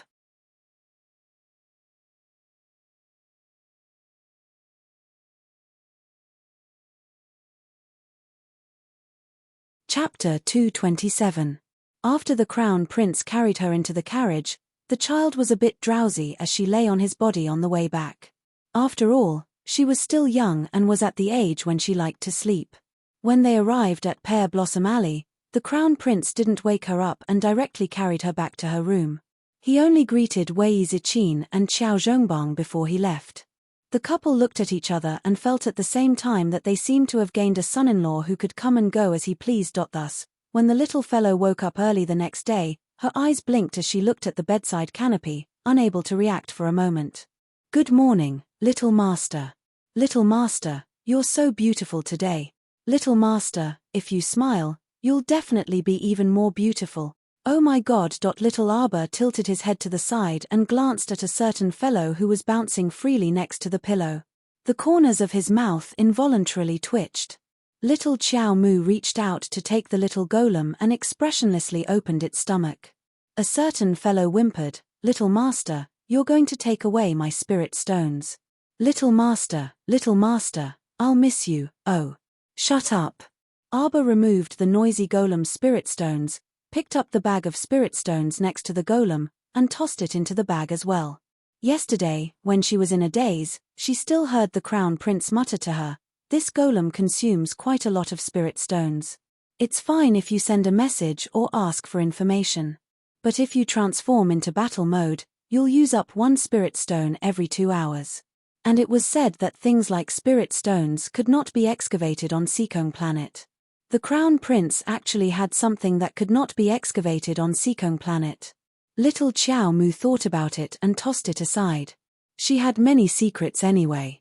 The Crown Prince did not ask about the little tree's matter, so she naturally would not ask him about it. After putting on her clothes and putting away the golem and bag of spirit stones, Arba opened the door and walked out. After taking a breath of fresh air, Arba walked 2 steps along the corridor and suddenly stopped. She looked coldly at the 2 people whose backs were facing her in the small courtyard. Xiao Zhongbang truly did not expect to be stopped by Wenruan so early in the morning. Although the 2 of them kept a certain distance from each other, they still felt a little strange when they saw Miss Wen walking closer step by step in a mysterious manner. "Miss Wen, if you have something to say, just say it." Xiao Zhongbang frowned and took 2 steps back. Wenruan smiled gently at Xiao Zhongbang and took out a white jade porcelain bottle from her sleeve. She handed it to him and said with a smile, "Big brother Xiao, there's a meridian healing pill inside. It'll definitely help your damaged mystic meridians greatly if you take it. Who knows, there might even be hope for the recovery of his profound veins." Xiao Zhongbang's eyelids suddenly twitched, and his slightly heated gaze landed on the porcelain bottle in Wenruan's hand. "This. Miss Wen, I can't accept a reward without any effort. How can I accept such a valuable gift from you? Big brother Xiao, don't decline.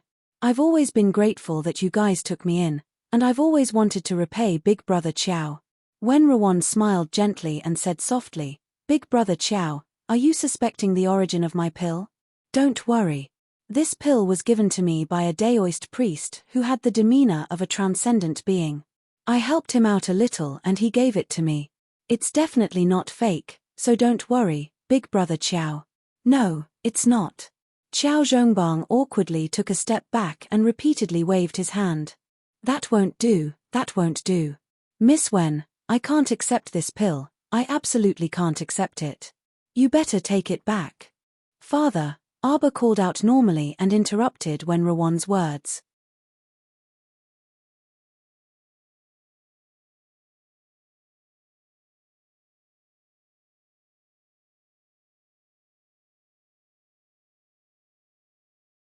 Chapter 228. Xiao Zhongbang immediately let out a sigh of relief when he saw his daughter and strode over. "Jojo, you're up. Let's go. Your mother and the others should be waiting in the dining room. Let's go." Could it be that in her previous life, when Rowan also took out this immortal pill and failed to kidnap father, which made grandmother more determined to let her marry into the family? Was it also because father could recover his mystic meridians and become a mystic cultivator that when Rowan was willing to marry him? Otherwise, how could this scheming woman be willing to marry someone else? Later on, she was captured by her friend and had her limbs broken. She was locked up day and night to study her inner world, so she really did not pay attention to whether her father recovered and became a mystic cultivator in the end. However, these matters from her previous life did not matter. Because when Rowan, this possible variable, would be erased. Arba gave when Rowan a thought-provoking gaze. "Jump around properly. There's not much time left, you." She then turned around and followed her father to the dining room. When Rowan inexplicably shuddered and angrily put away the white jade bottle in her hand. She inwardly cursed Xiao Zhongbang for not knowing how to appreciate favors and angrily followed her father to the dining room. She had not eaten breakfast yet, so she naturally could not bring the children out on an empty stomach. When Rowan reached the dining room, she could not help but stifle her anger. Xiao Zhongbang and Xiao Zhongxing's family were happily eating breakfast and completely treated her as invisible. They did not even bother to greet her. Old Madam happened to say that she was not feeling well again, so breakfast was sent to her room. When Rowan was alone, so she took a bowl and chopsticks and casually ate. The more she ate, the more she found the food tasteless. Today's breakfast was just a pot of plain porridge and steamed buns. She ate until her mouth was almost bland. When Rowan knew Wei Zichin had a secret because she often saw her fiddling around in the kitchen with the door closed.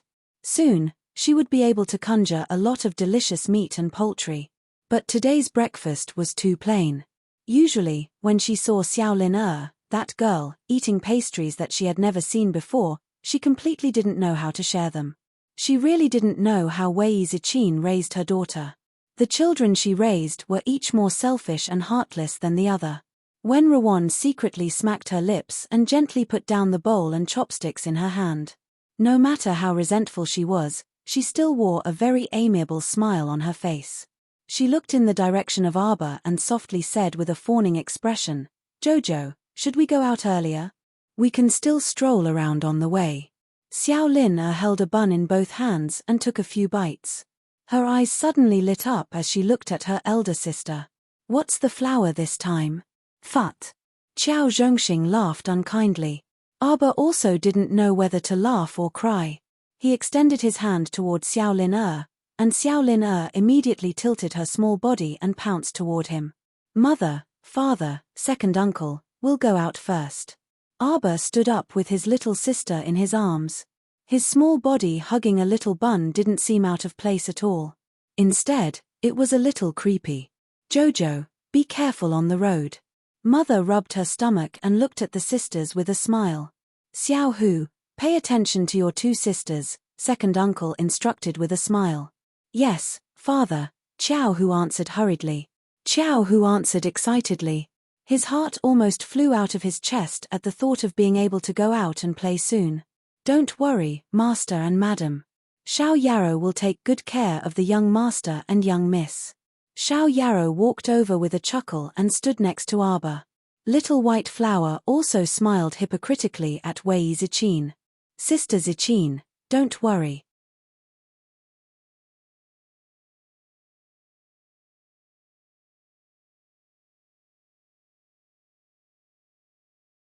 Chapter 229. I'm here to look after the children. Absolutely nothing will happen to them.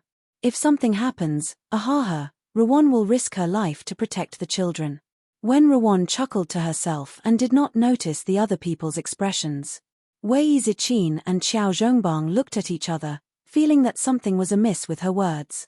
Why would she say such ominous words for no reason? Of course nothing will happen to the children. What kind of frightening situation would they encounter if they needed you to protect them with your life? Wei Zichin frowned, feeling slightly uncomfortable. She nodded indifferently at Little White Flower before looking at her daughters with a smile and watching them leave. Qiao Zhongxing turned to his eldest brother. "Eldest brother, I don't know what's wrong with mother. She even refused to eat breakfast today, saying that she's not feeling well. How about we go check on her?" Qiao Zhongbang nodded and said to his wife, "Zichin, go back and rest. Second brother and I will go check on mother." Then, the two brothers walked toward Old Madam's room together. Old Madam was still in high spirits last night, so why was she feeling unwell this early in the morning? Their daughters did not refute Old Madam yesterday, so what was there for her to feel unwell about? "Mother, mother." The two brothers knocked on the door outside the room. "Mother, can we come in?" Old Madam answered after a while, "Zhongbang Zhongxing, mother is fine. My head just hurts a bit, so I want to sleep a bit more. Don't disturb mother." The two brothers looked at each other in astonishment. "Mother, why did you suddenly have a headache? How about we have Chang Zai go to the medical center in the city and invite a doctor back for mother?" Old Madam Qiao hastily said in a slight panic, "And no need. Ah, no need to trouble yourself. Mother will be fine after sleeping a bit more.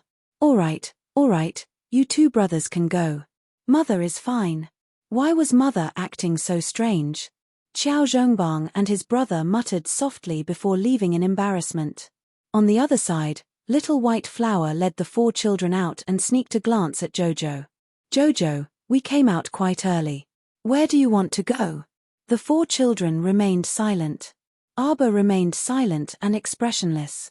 Jolin, who was in her arms, was munching on half a bun and ignoring everyone else. Xiao Yarrow lowered her head and followed her mistress. Since her mistress didn't say anything, she naturally wouldn't say anything. Qiao Hu looked around and didn't hear what the Little White Flower was saying. The four children were so uncooperative that Little White Flower gritted her teeth in anger. Once again, she secretly cursed the Qiao family for not knowing how to raise children. The group of four walked out of Pear Blossom Alley and headed towards the main street. The lively atmosphere that greeted them made Qiao Hu's eyes turn back and forth.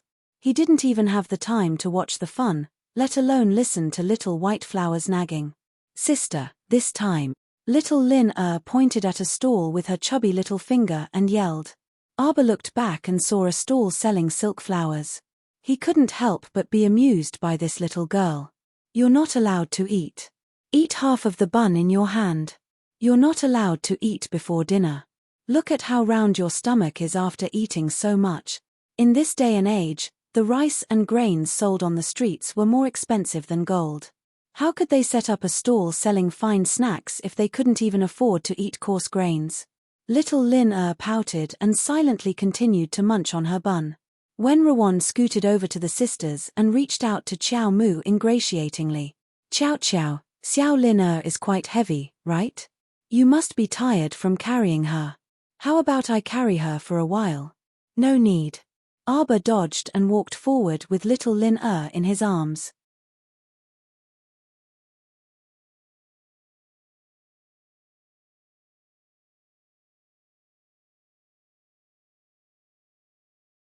Chapter 230.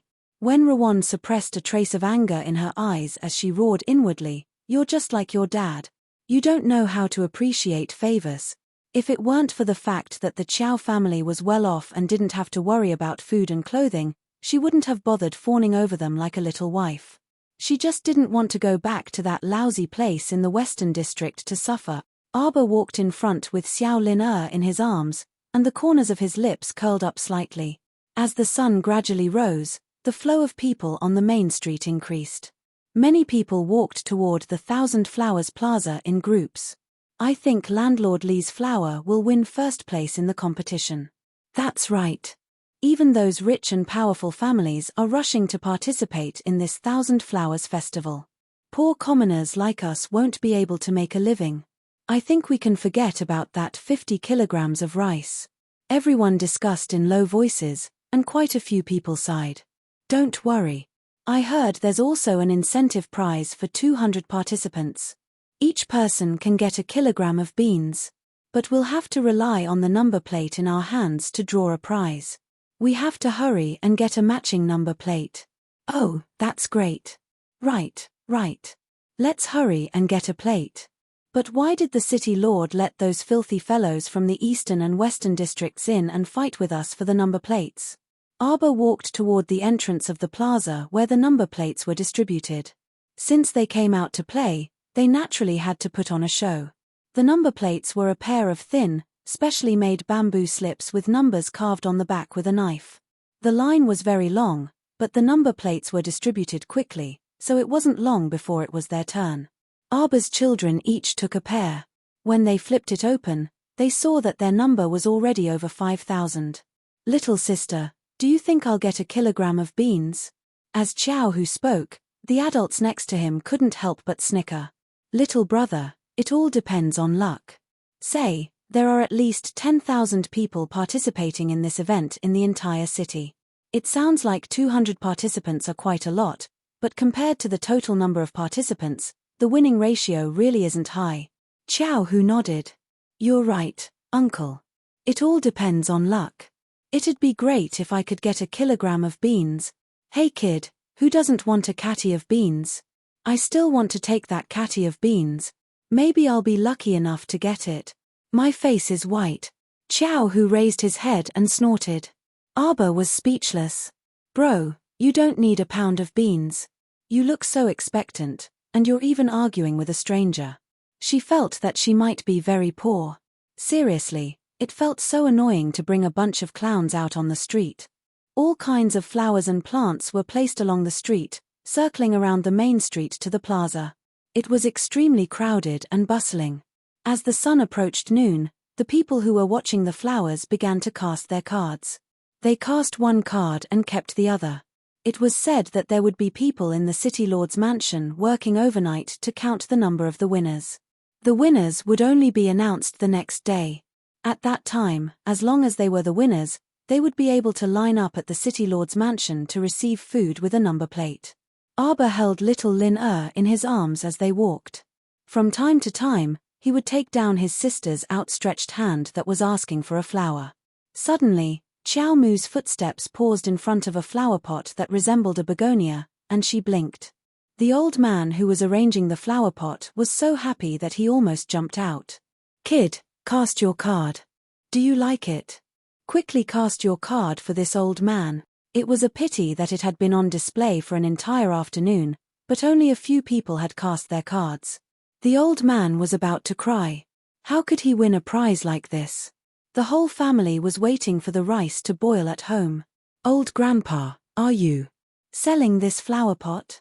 Arba's little face was expressionless, but his dark eyes were brighter than ever.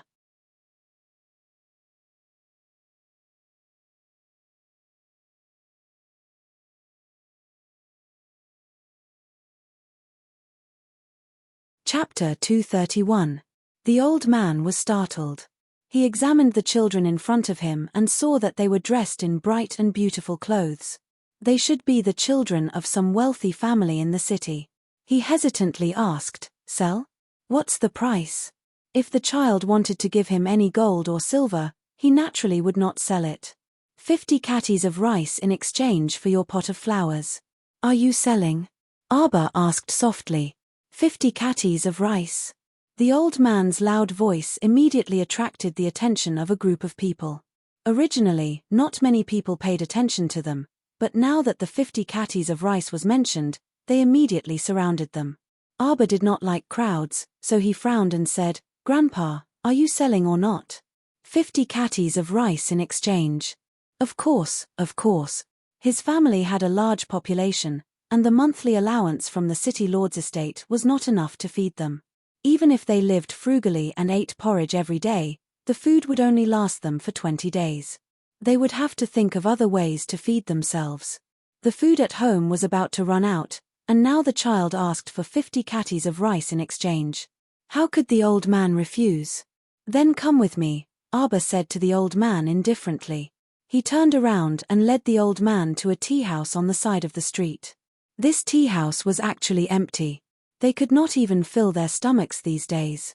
Who would have the leisure and mood to come here like an idiot to drink tea and talk about swords? Arba randomly picked a private room and walked in. He said softly, "Stop them outside." Yes, Miss Aoyi immediately appeared and blocked the crowd who wanted to rush in with a murderous expression. "Miss has ordered that no one is allowed inside."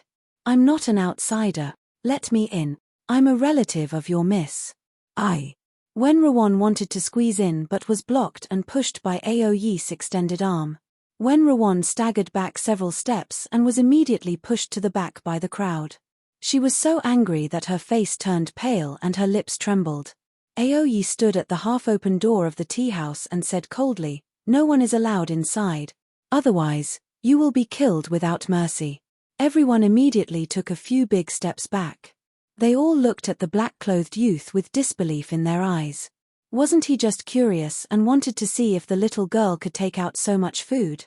He didn't need to kill anyone. A middle-aged woman curled her lips in disdain and said, "I think this child is either crazy or lying. In this kind of day, who would use precious 50 catties of rice to exchange for a pot of useless flowers that can only be admired? My little sister loves to eat flowers." Xiao, who stood at the entrance of the tea house and angrily shouted at the woman. What do these people know? Eldest younger sister was so powerful. She must have her own reasons for doing this. A group of onlookers liked to spew nonsense when they had nothing to do. Yes, the second flower. Xiao Lin was pulled to Xiao Hu's side and nodded her little head in agreement. Everyone was speechless. Not long after, the old man happily walked out with a big bag of rice.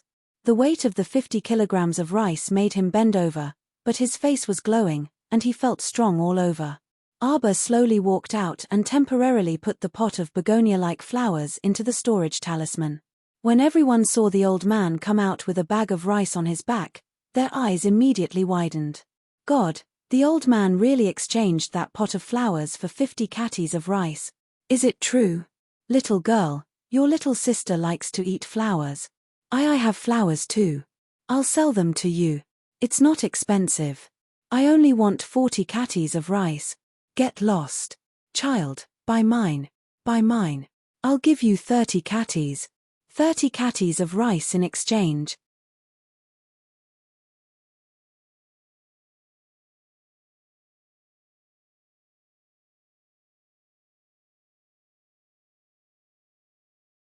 Chapter 232. What's up with these people? Arba stood at the entrance of the tea house in a daze and frowned as he watched a group of people holding flower pots and squeezing toward her. Too noisy. Aoyi pulled out his 3-foot-long sword with a whoosh, scaring the crowd that was fighting to sell flowers and causing them to hastily retreat like the tide. It's so hard to run a small business. Why do people have to point their swords at me? When Rawan was the one who was about to explode from anger. She was pushed and shoved further and further away from the tea house by the barbaric crowd. She had just called out Chow Chow when she suddenly felt a weight on her shoulder. Someone held her down. How dare you? When Rawan angrily rebuked and turned to look at that lecher. In her enlarged eyes, a wrinkled face with completely dead skin suddenly appeared. That thing suddenly grinned and gave her a smile. With a plop, a piece of rotten meat fell from his chin. When Rawan's hair stood on end. Ah! She let out an earth-shattering scream and turned to run toward the crowd while trembling all over. Corpse puppet! The corpse puppet is here. Save me! Save me! The crowd that was squeezing in front immediately dispersed to the sides in tacit understanding. Who cared if she lived or died? They all turned around and ran away with pale faces, dragging their families with them. They stopped selling flowers and could no longer watch the show. Everyone ran back home in fear of their own safety. However, they soon realized that something was amiss. Hey! This corpse puppet seemed to be chasing after that unlucky girl. It didn't even look at them. Coincidentally, a fat woman was running in a panic and didn't look where she was going. She crashed into someone's stall and couldn't get up. The corpse puppet passed by her like the wind and didn't even look at her out of the corner of its eye. The fat woman originally thought she was going to die. Her face was pale with fright, and her mouth was trembling so much that she couldn't even speak. When she saw the corpse puppet running away, she opened her mouth wide in shock, her eyes filled with disbelief. Everyone hid on both sides of the street. The braver ones stopped and almost laughed out loud when they saw what was happening. This corpse puppet was really amusing. It didn't catch anyone and just chased after that girl. As it ran, it hissed and roared, scaring the girl so much that she rolled and crawled all over the street. She kept running forward like a headless fly. It's Aunt Wen, Xiao, who was stunned as he stood at the entrance of the tea house. Xiao Yao, you keep an eye on the two of them. I'll go and see what happened to Aunt Wen. Arba's eyes flashed when he read the two words Aunt Wen. Xiao Yarrow held back her laughter and nodded. She reached out and took Xiao Lin Er's little hand. Hey, why is that girl running towards Autumn Moon Garden? That place is just a 7-story opera house. It's so empty that there's nowhere to hide.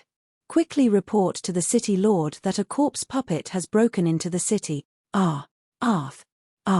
Save me, save me, save me. When Rawan begged the passers-by for help with a face full of terror. However, every time she touched a passerby, they would fling her hand away in a panic and continuously retreat, opening up a very wide path for her and the corpse puppet. Roar, roar, roar. The corpse puppet that couldn't catch up to her for a long time roared furiously and suddenly increased its speed to chase after her. When Rawan resisted the urge to faint and stumbled into the garden. She stumbled and crawled into the pavilion and ran up the stairs while holding onto the handrail. After running up 3 floors and not even the 4th, she was completely exhausted. She leaned against the handrail and panted heavily.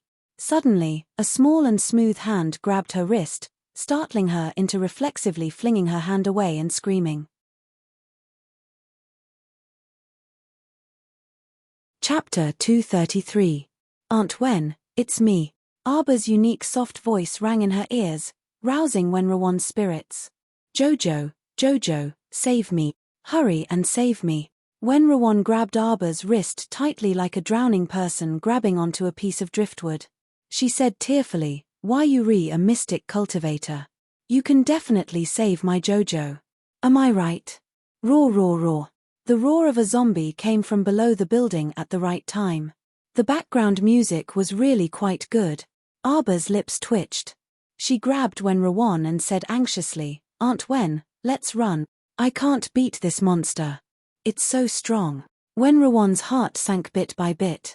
She had overestimated Xiao Mu, this damn lass.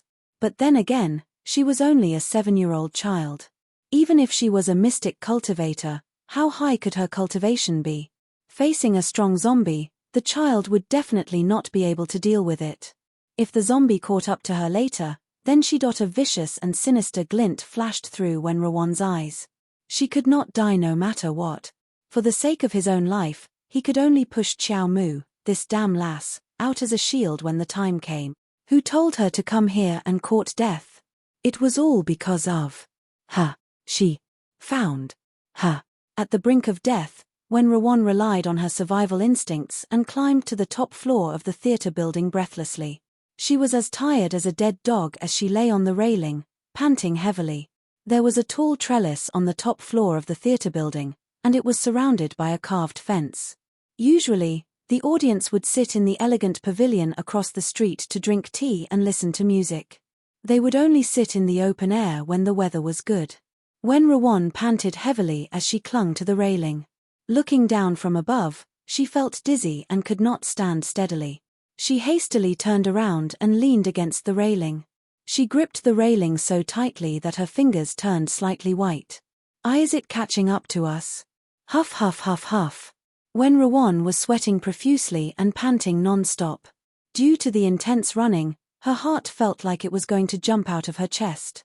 It was extremely uncomfortable. I don't think so. The child looked at her calmly, his voice very calm. Not to mention panting loudly, the child's unchanging stoic face didn't even have the slightest change in emotion. It was expressionless as usual. Wenrawan seemed to have realized something, and her pupils abruptly contracted. She gripped the railing tightly with both hands and stared at the child vigilantly. Why you? Wasn't this child a little too calm? Wenrawan felt a slight tremble from her soul to her body as she stared into the depths of those emotionless eyes. A terrifying emotion rapidly spread through her heart. Cough, cough, cough. Wenrawan choked on a mouthful of air and coughed loudly. Jojo, why you? Huff huff huff. Why do you have a way to deal with that zombie below? Don't lie to Aunt Wen. I don't have a way. The child slowly walked toward her. Tap, tap, tap. Every small step seemed to land on Wenrawan's heart, causing her heart to palpitate and her eyelids to twitch non-stop. At this moment, a roar came from the top floor. Wenrawan's nerves were stretched taut. She sternly yelled at Jojo, Jojo, come to me quickly. It's coming, it's coming. Damn it, this child seemed too calm. She had to have him firmly in her hands. She heard that zombies wouldn't pay attention to other people when they were focused on eating a person's corpse.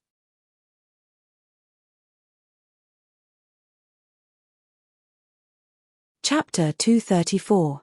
Aunt Wen, you're not trying to push me to death so you can run away yourself, right? Xiao Mu suddenly stopped in her tracks. She tilted her head and looked at the woman who was as gentle as water with a strange expression. Wenrawan's heart skipped a beat. She tried her best to maintain her composure, but she stuttered, how is that possible? Why would Aunt Wen do that? Heh. The child's voice was faint. His soft voice rose slightly at the end with an inexplicable meaning.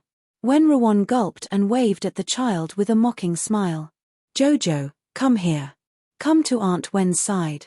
Do you still remember that before Aunt Wen left, I promised your parents that no matter what happened, I would guarantee the safety of you and your siblings? Oh, right.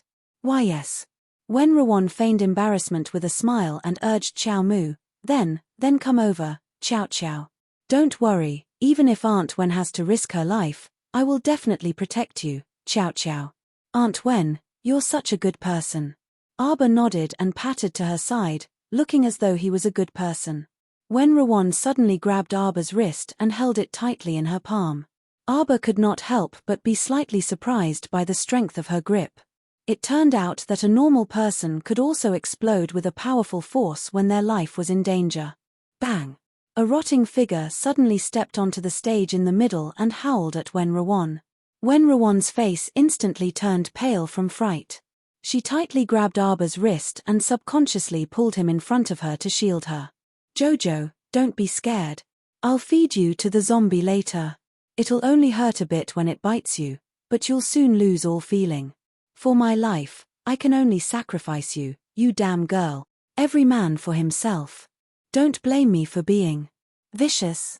When Rawan's eyes widened, she abruptly discovered that her body was forcefully pushed by someone, causing her to fall backward against the railing. What? What happened? She was caught off guard and never thought that the child in her arms would have such evil intentions towards her. He actually knew. Strike first and gain the upper hand. He was the first to reach out his demonic claws and ruthlessly push her chest. Her body uncontrollably fell flat on the ground. No, her entire body flipped backward and fell out of the railing. No. That's impossible. What's outside the railing? The 7-story theater was several jong high. If an ordinary person were to fall from it, they would definitely die. The last thing when Rawan saw was the little girl's pair of pitch-black pupils that were as cold as knives. Miss Wen's horrified expression was written all over her face. She opened her mouth, but no words came out. Her eyes were filled with 3 words: why? She had struggled so hard in this world, bitterly seeking survival. She had worked so hard, yet she still could not ask for the mercy of the heavens. Why did he want to kill her? Why did the child want her dead? She was just an ordinary person. What did her being alive do to the child? As she screamed and fell, she clearly saw a faint smile in the child's eyes. Smile. The child was smiling. She was laughing at her stupidity. She was laughing at her scheming, but in the end, she still died. She hated it. She really hated it. When Rawan fell straight down from the 7-story theater. Without any suspense, she was restrained by the earth's core and landed on the ground with a bang. Her limbs were stiff and spread out. When Rawan stared at the sky with her eyes wide open. However, she could no longer see anything in that instant. A smear of dark red blood slowly spread out from the back of her head.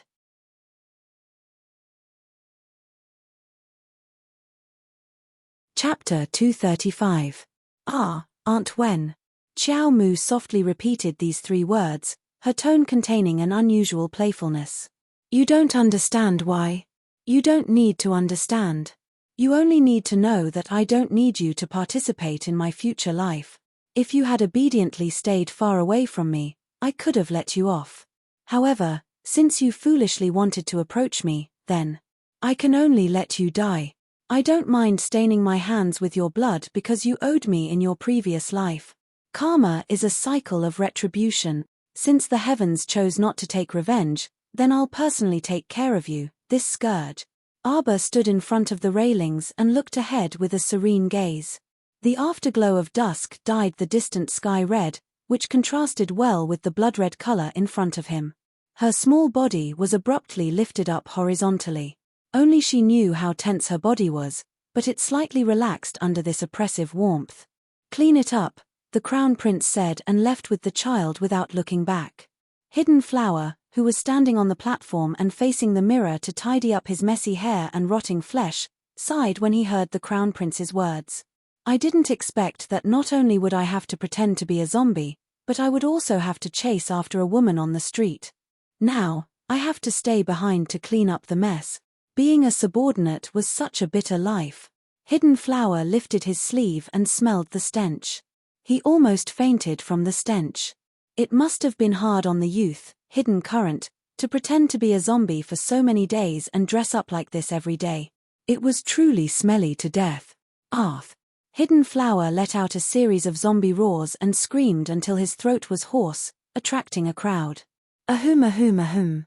Pooh, I have to ask the Crown Prince for a few throat-soothing pills when I get home. My throat hurts from screaming. Unfortunately, after the youth roared for so long, how could the commoners dare to come and court death? They heard there were zombies in the theater, so who dared to barge in? Fortunately, someone went to inform City Lord Gu. City Lord Gu didn't come slowly. By the time he gathered a group of people and rushed over with an unsightly expression, almost an hour had passed. Not long after everyone stepped into the sparse garden, they saw Wenrawan lying on the ground in front of the opera house. She died with remaining grievances. City Lord Gu and the others were shocked for a second. Many of them pointed their weapons at corpse Wenrawan, afraid that she would jump out and become a zombie in the next second. After waiting for a long time without any response, City Lord Goo's face darkened as he waved his hand and said, "Go, go and search everywhere. Let's see if that zombie is still in the garden." Of course, he ended up with nothing. Hidden Flower wasn't stupid. After attracting people over, he slipped away. "City Lord, what do we do with this young lady?" Zhong Yang felt that the corpse woman looked familiar, but he couldn't remember where he had seen her before. After all, he dealt with so many people entering the city in a day. How could he remember everyone? "I have to burn it quickly, in case it turns into a zombie." City Lord Gu made a prompt decision. "Send someone to check her identity after burning it. We have to send a message to her family." After City Lord Gu finished speaking, he sighed. These days, he saw people die every day. City Lord Gu could be considered to be used to it. Zhong Yang nodded after hearing that. He directed a few brawny men to put the young lady into a corpse bag and transport her away. A fire burned when Rawan, burning everything to ashes. Something absent-mindedly flashed past Xiao Mu's eyes. She quietly stood on top of an arched bridge, her eyes fixated on the trickling water below the bridge. She flipped her small hand slightly, and a white jade porcelain bottle lay quietly in her palm.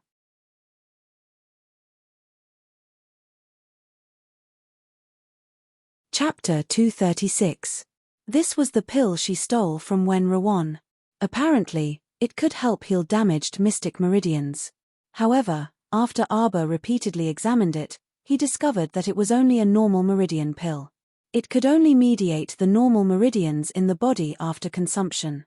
It could not heal damaged mystic meridians like Wen Rawan said.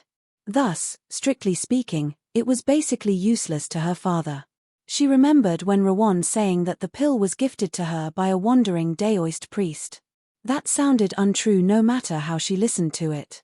However, none of this mattered anymore because a person's death was like an extinguished lamp. Everything was no longer important. Splash!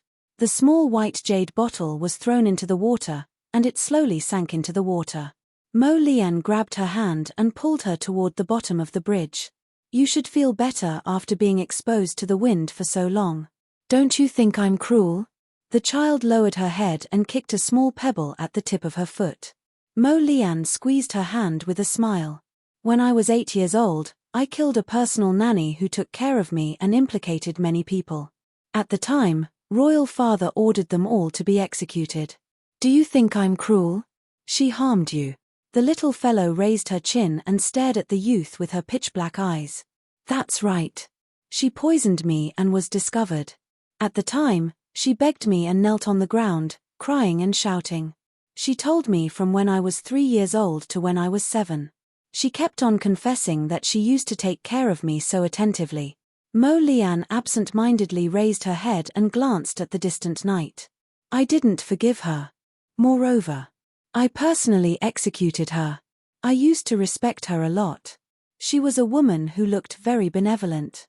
She deserved to die," Qiao Qiao said coldly. "You didn't do anything wrong. What right did a traitor have to cry and shout in front of you? If it were me, I would have made her beg for death. That so-called friend from her previous life better pray to the gods and Buddha that he didn't appear in front of her. Otherwise, she wouldn't let him go. Are you going back?" The child tugged at Prince Mo's hand. "I'm not busy. I can stay for a few more days."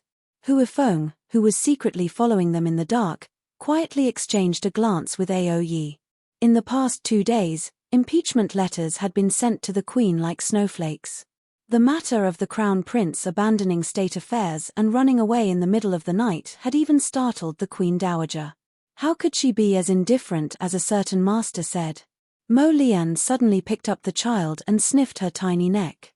"Why do you have a stench on you?" Arbor. He really wanted to slap this guy to death. "Wasn't the stench caused by him?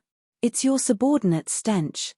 Your subordinate passed the stench to me." The child rolled his eyes. When he thought of how Hidden Flower had disguised himself as a zombie and chased after them, the corner of his mouth couldn't help but twitch. "Then I'll go back and punish him later. I'll help you vent your anger, okay?" the Crown Prince said with a straight face. Arbor couldn't help but be curious and looked up at him. What do you plan on punishing him for? Making him disguise himself as a zombie for half a month and not allowing him to bathe. What do you think of this method? Mo Lian lowered her head and winked at the child. Ao Yi and Hua Feng, who were secretly following them, both felt their feet slip. They deeply sympathized with the captain of the hidden pavilion. The child's eyes immediately turned round. Then he's not allowed to appear in front of me again, otherwise, she might faint from the stench.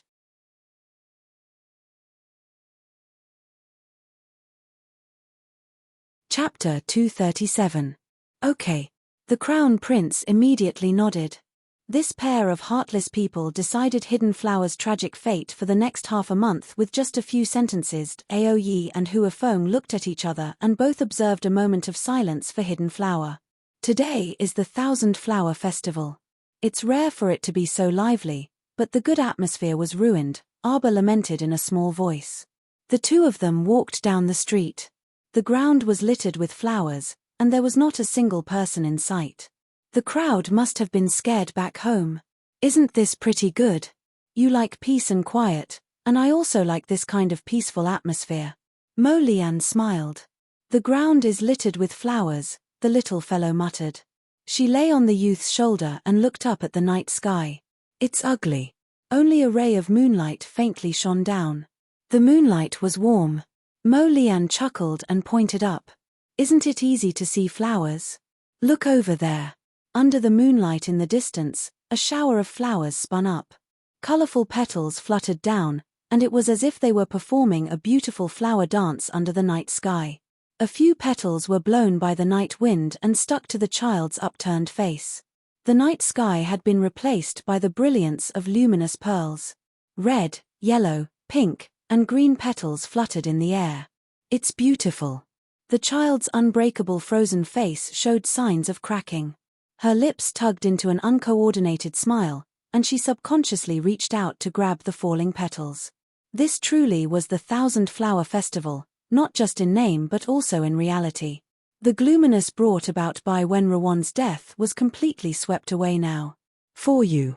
The youth handed a small box adorned with round purple gems to the child. The child opened the box and saw that it was not jewelry but a box full of colorful petals. The fragrance assailed her nostrils. For a moment, her heart was touched, and a warm ray of sunlight seemed to shine into the darkest corner of her heart. You stink. I'll let you smell it when you take a bath at home, the youth said with a serious expression. Fuck. The sunlight is gone. My feelings and whatnot were all fed to the dogs. You're the stinky one. The child slammed the box shut and turned his head with a biting expression. Mo Lian chuckled and walked through a sea of flowers with the child in his arms. His figure gradually disappeared into the night. By the time Arbor was carried back to the original street by the youth, the siblings met up, and the children were sent home by the Crown Prince. It was almost late at night. Qiao Zhongbang, his wife, and second Uncle Qiao had been waiting anxiously for a long time and couldn't sit still. Second Uncle Qiao had even gone out to search and brought back the bad news of a zombie attack on the streets. Just as the family was about to go out and search again, the children came back. Wei Ziqin heaved a sigh of relief.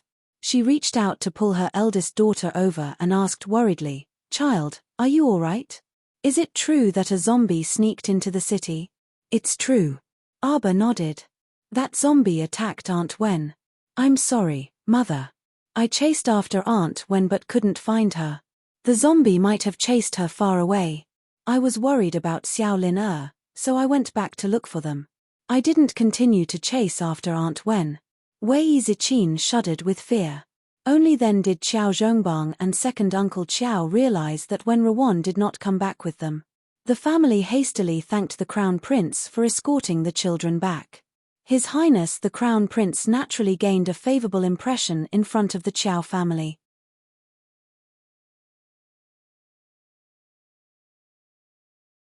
Chapter 238.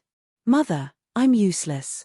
I couldn't save Aunt Wen, Qiao Mu said expressionlessly. Fortunately, this child was used to being expressionless all year round. Otherwise, She probably wouldn't be able to pretend to feel guilty or something. Silly child. The adults continuously imagined the scene of the child chasing with all her might but turning back helplessly. They all comforted her. Silly girl, how old are you? It's already good that you can protect yourself. That's right. Father said emotionally, it's good that you all came back safely. Second Uncle Qiao sighed and concluded, life is hard to predict. This is also fate. Miss Wen is too unlucky. She even said some inauspicious things when she went out, and in the end. The child's face was expressionless, but she actually wanted to laugh in her heart. Qiao Zhongbang and the others comforted her again before sending off the crown prince with a smile. They hurriedly let the children wash up and rest. In the side room, Arba leaned over the bathtub and flipped through the jeweled box filled with flower petals. She snorted softly and pouted. Lifting up a few petals and sprinkling them on the water, Arba kicked her small feet in the water. She raised her small hand slightly, and a blue talisman quietly floated in front of her. She took out the pot of flowers from the storage talisman and placed it on the round stool beside the bathtub. Arba's small hand held a pair of small scissors horizontally. Chocho, are you asleep? Arba approached the flower with the scissors and cut off one of the flower buds. She peeled off the petals one by one, revealing the light green stamen. There were a dozen small green beads on the small stamen. They were small and round, and their skin was soft. They couldn't be pinched and could only be taken lightly. They looked very delicate. Arba's movements were light and fast. She took these small green beads one by one and placed them all on one of the petals. Can you tell me how I know that this isn't a begonia at all? It's a medicinal plant called the green radish flower. Arba reached out and gently fiddled with the small beads. Every budding green radish flower has a dozen green radish seeds in its stamen. The poison pills made from this will be thousands of times stronger than the yin poison pill that the young miss of the prince's mansion gave me. Arba raised his head, the corners of his mouth slightly curved as he stared at the pot of radish flowers. Other than the flower bud that she had taken away, there were 3 or 4 smaller ones in the pot. Other than that, the large blooming flowers had already lost their medicinal value. Chocho, did I really learn medical skills from someone? Why? Can't I remember? Arba's small hand stirred the water in the tub. His voice was a little low, and for some reason, his chest felt a little stuffy. Little master, Chocho only remembers that you've memorized countless medical and poison books such as the 10,000 Poison Holy Scroll. Your master is actually very powerful. However, because Little Mistress had traveled through time and space to be reborn, a large portion of your power had been sealed, which caused a portion of your memories to be lost. If Chocho could appear in front of Little Qiao right now, it would definitely have a serious expression on its face. Little Mistress, after you were sealed, Chocho was actually the most pitiful one. What the heck was with this sudden change in style and crying tone? Chocho used a very, very, very long time to accumulate that little bit of power. It wasn't easy for me to grow 2 leaves. Luckily, after Little Mistress was sealed, those 2 gluttons were also sealed on the main planet. Otherwise, I wouldn't be able to keep my 2 leaves. I remember you said that your leaves can not only increase one's perception of mystic energy, but also strengthen the body and extend the lifespan of ordinary people. The sapling shuddered in his dantian, feeling that something bad was about to happen.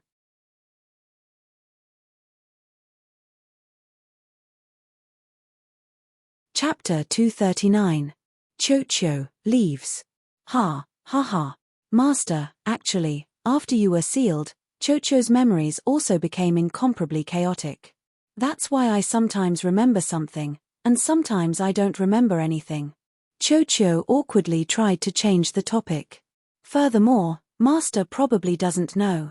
The items in your inner world that you can see with your naked eyes are only a small part of it.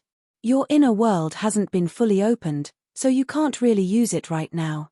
Furthermore, compared to the resources on your main planet, even if your inner world is fully opened, the items on your main planet are only a drop in the ocean. Chocho sighed with emotion. Arba chuckled. Don't try to say such strange things. Forcefully changing the topic. Chocho, give me the leaves. Little master, believe me, Chocho is telling the truth. If little master can reach rank 7 cultivation now, Chocho can immediately help you integrate the Heart of Paradise into the star domain. In the future, little master won't have to go through so much trouble and have to take out the Heart of Paradise every time you want to store something. Furthermore, you can enter Paradise Planet yourself. After blabbering on and on, Arbor's large eyes widened slightly, and he roared, "Leaves! Leaves!" Woo-woo-woo, Chocho shook its bare branches as it watched its only 2 leaves being snatched away by its unscrupulous little master. It felt a chill in its heart. Arbor crawled out of the water and carelessly wiped himself clean before putting on his inner clothes. He lowered his head to look at the 2 lush green leaves in his palm and asked softly, "Chocho, can I still see master?" "I'm afraid that's very difficult. I only remember that your soul was unstable at that time. If you continued to stay by your master's side, you would have completely disappeared. That's why I remember your master and your martial uncle. It was your master and martial uncle who borrowed the power of space-time to send you back. So the reason I was reborn here was actually by master and martial uncle's doing. And before that, as a soul, I wandered the world for who knows how many years." Arbor suddenly reached out to grab the inner clothes in front of his chest, feeling some pain in his heart that made him unable to breathe. Those years of wandering, just what kind of important thing have I forgotten? My master. What's my master's name? Arbor asked uneasily as he sat on the edge of the bed. What is my name? My little disciple still doesn't know her master's name. A figure suddenly jumped in through the window. Under the faint moonlight, she gave her a very beautiful smile. "Aya. Master naturally calls you Murong-zun." Arbor was dumbfounded. Wasn't Murong-zun's arrival too coincidental? Her reply was also especially smooth and seamless. "Little disciple, what's with your expression? Aren't you happy to see your master?"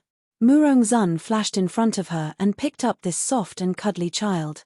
She chuckled and said, "You truly are a little rascal. We haven't seen each other for so long, but you didn't miss your master at all?" "Master, we've been back from Qinghe town for several days. It was eldest senior sister who said you didn't know where you went for a stroll, and it was you who abandoned the disciples," the little stoic replied. Murong-zun did not feel awkward at all. Instead, she guffawed and rubbed the child's stoic face. "Disciple, master and your senior sisters are going back to the sect tomorrow. Do you want to come with us?" Arbor was silent for a moment before saying, "Sorry, master. This disciple was willful. I want to wait until mother gives birth to a younger brother or sister before I go back to the sect." Murong-zun pinched the child's face with a smile. "Child, why are you so old? At your age, this is the time to be willful and reckless. Don't worry, you can be willful as much as you want. Master is here for everything."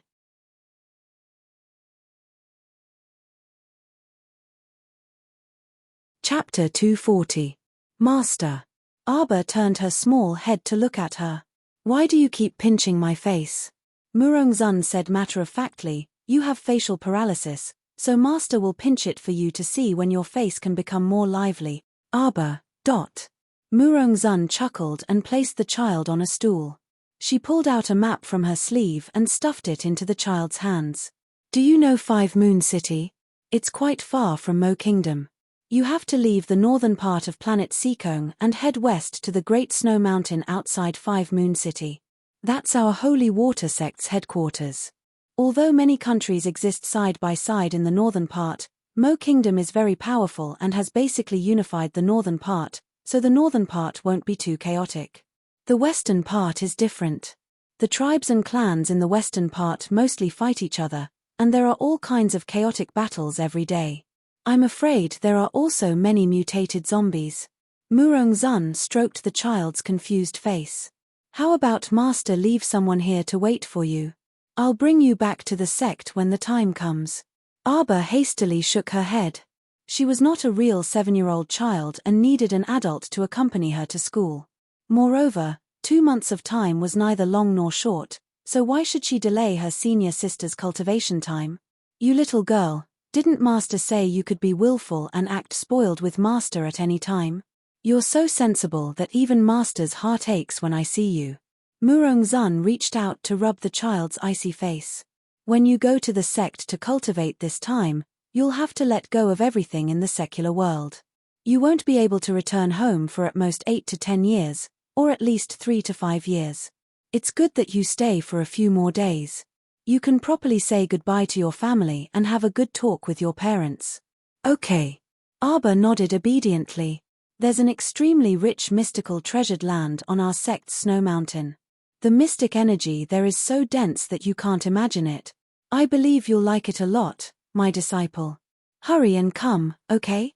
Silly disciple, don't make master wait too long. After Murongzun finished giving her instructions, she finally finished pinching her petite face and elegantly slipped through the window. Before she left, she even left behind a seductive sentence. Seriously, Murongzun was definitely doing this on purpose. What treasured land with unimaginable mystic energy density. My ass, it made people's hearts flutter. Master Silver, let's go now. Mystical treasured land. Just the sound of it was amazing. His profound energy was definitely very, very thick and enormous. I want to suck, suck, suck, suck, suck. Chocho's exaggerated cries rang out in her mind. Shut up, don't make so much noise. I'll bring you there in 2 months. Xiao Mu tiredly opened her mouth and gave a small yawn. After a busy night, she truly couldn't take it anymore. She climbed onto the bed and rolled into the thin blanket, wrapping her small body like a cicada cocoon. Even her small head was tucked into the thin blanket, leaving only her black hair hanging outside. Arba closed her eyes. Her forehead, which was buried in the thin blanket, glistened with beads of sweat. In reality, there was no need to wrap herself so tightly in this hot weather. However, she was used to it and felt that the tighter she wrapped herself, the more secure she felt. At noon the next day, Arba was woken up by the warm sunlight falling on her eyes.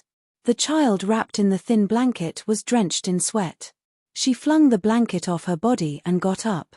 After washing up and changing into a clean and fresh set of clothes, Arba went down the attic. She actually slept until noon. It looked like she really was tired yesterday. Her physical exhaustion was secondary, but the most important thing was her mental exhaustion.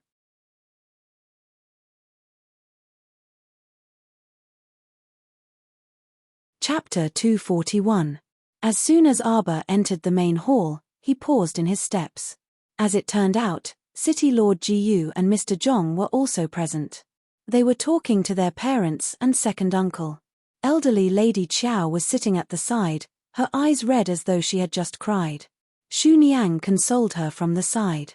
Elderly Lady Qiao wiped the corners of her eyes with a handkerchief and sighed. Rowan was truly a poor child. I didn't expect something like this to happen yesterday. Her death was truly too unjust. City Lord Gu's eyes brightened when he saw Arba enter. He hastily walked up and politely greeted the child. Miss Qiao, were you frightened by yesterday's incident? Arba naturally pretended to be hesitant and nodded.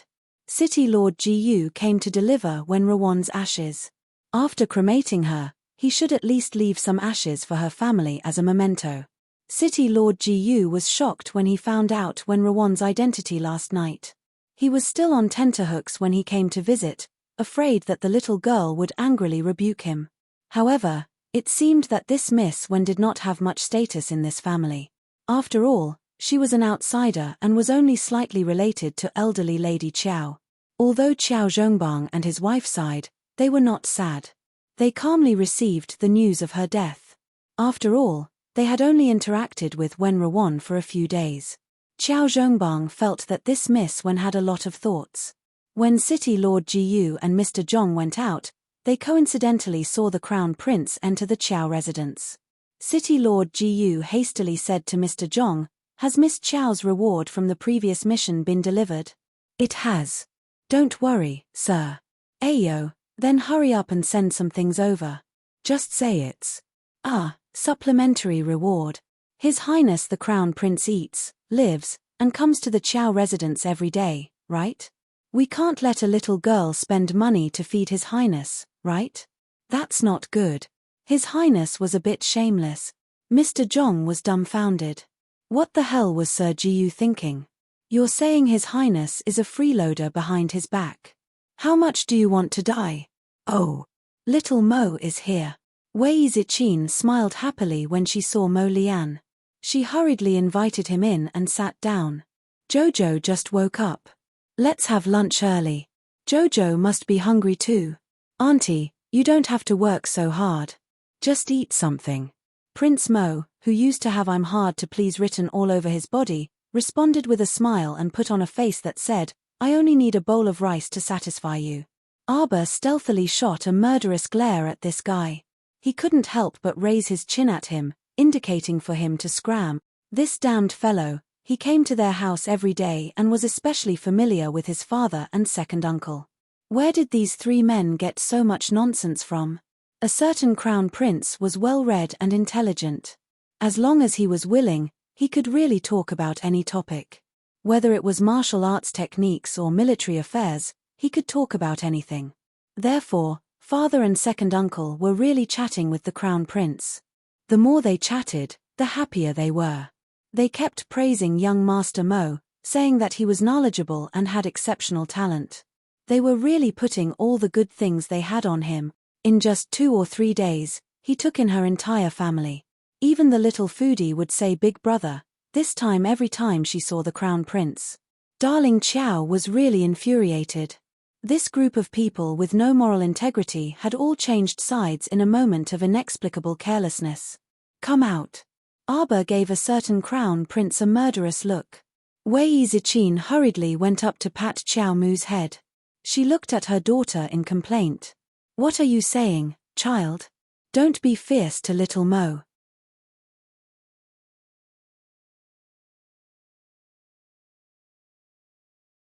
Chapter 242.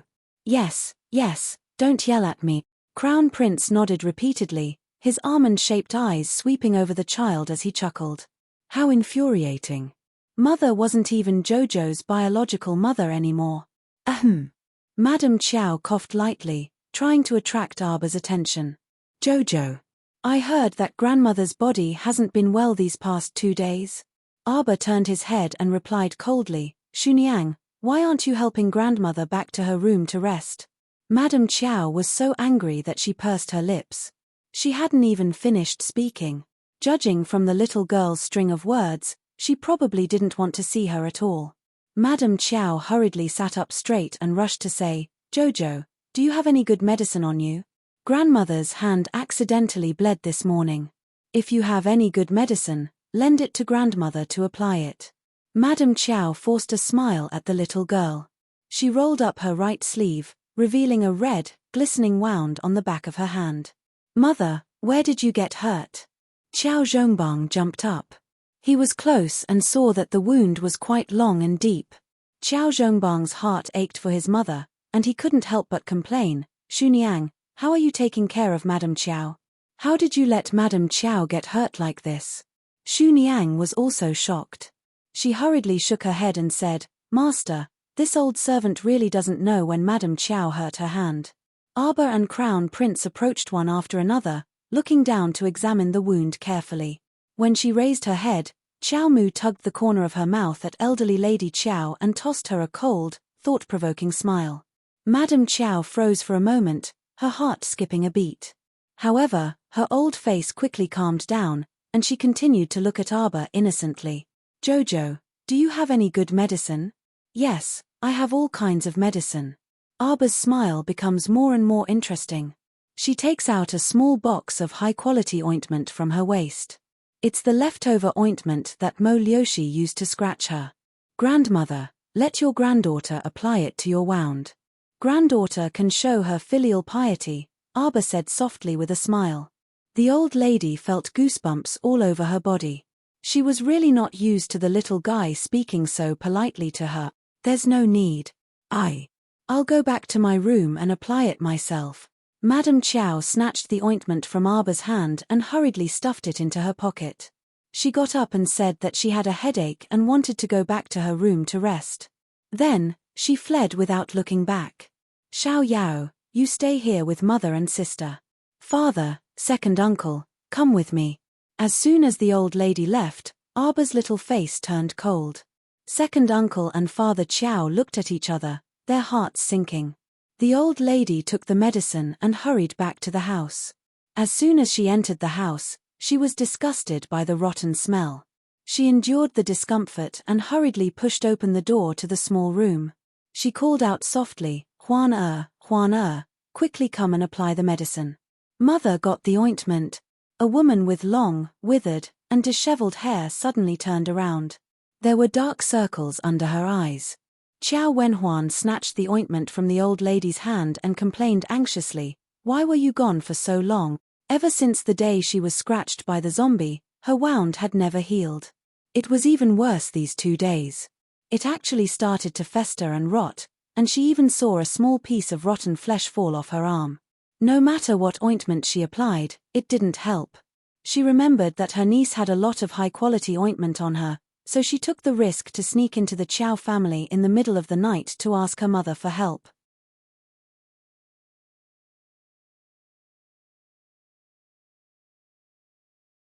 Chapter 243. Huan, it's not like you don't know that your niece is more cunning than a ghost. If she knew that you snuck home, she would definitely chase you and even me out of the house without mercy, old Madam Chow said with lingering fear. Huan, Mom will help you apply it. Old Madam Chow looked at the wound on her daughter's arm worriedly, and tears streamed down her face. The wound was so deep that the bone could be seen. How could it not hurt? Chow Wenhuan felt that the ointment did have a cooling and anti-swelling effect when applied on her arm, but there was too little ointment. Mom, go get some more from the little bitch. This little isn't enough. Bam! Chow Mu violently kicked open the door with a loud bang. The mother and daughter in the room jumped in shock, and the ointment in their hands almost fell to the ground. Old Madam Chow glared at Arbor and stood up agitatedly. Why did you barge in? Dad, second uncle, she mutated. She's no longer human. Arbor took out a crossbow and aimed it at Chow Wenhuan with an icy expression. From the looks of it, this woman's incubation period was about to end. In 1 or 2 days, she would completely mutate into a zombie. Old Madam Chow hid her in the room. That was a disregard for her own life and the lives of her entire family. Mom. Chow Zhongbang stared at his mother, dumbfounded. He was so angry that he didn't know what to say. This muddle-headed mother. No wonder she had been hiding in the room since yesterday. So she had secretly hidden Wenhuan in the room. Old Madam Chow cried. Eldest brother, second brother, the person standing in front of you is your biological sister. You can't treat her like this.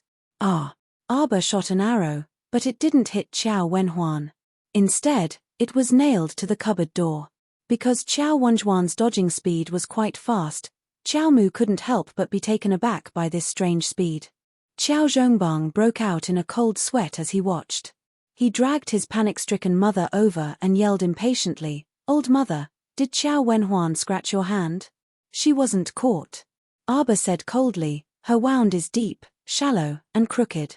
It's obvious that the pain was unbearable when she cut herself open. Madam Chow was really desperate for Chow Wenhuan. She didn't even hesitate to cut her own hand to get Arbor's ointment. Mother, Wenhuan has mutated. Listen to me. She really can't stay here. Otherwise, it will harm our entire family. Second Uncle Chow also advised. Second brother, are you still human? How dare you say such things? She's your sister. Madam Chow angrily slapped her son. Chow Wenhuan hid beside the cupboard and looked at them with a grimace. Suddenly, she shouted, You're the mutated ones. You are the ones who deserve to die. Since no one wants to make things easy for me, I'll make you all die with me. With that, he pounced forward and grabbed the back of Old Lady Chow's head with both hands. Old Lady Chow was stunned. She didn't expect her daughter to attack her again. Seeing that Chow Wenhuan's claws were less than an inch away from the back of the old lady's head, a spark suddenly exploded on her hand, causing her to immediately let out a miserable howl. She fell backwards, and the 2 bones in her hand were exposed outside the skin. Old Lady Chow's lips trembled as she turned back to look at her daughter in shock. There wasn't a trace of blood between her broken hands. She really wasn't alive. What a sin. Old Lady Chow was overcome with grief, and tears streamed down her face. She couldn't accept the fact that her flower-like daughter had turned into a zombie no matter what.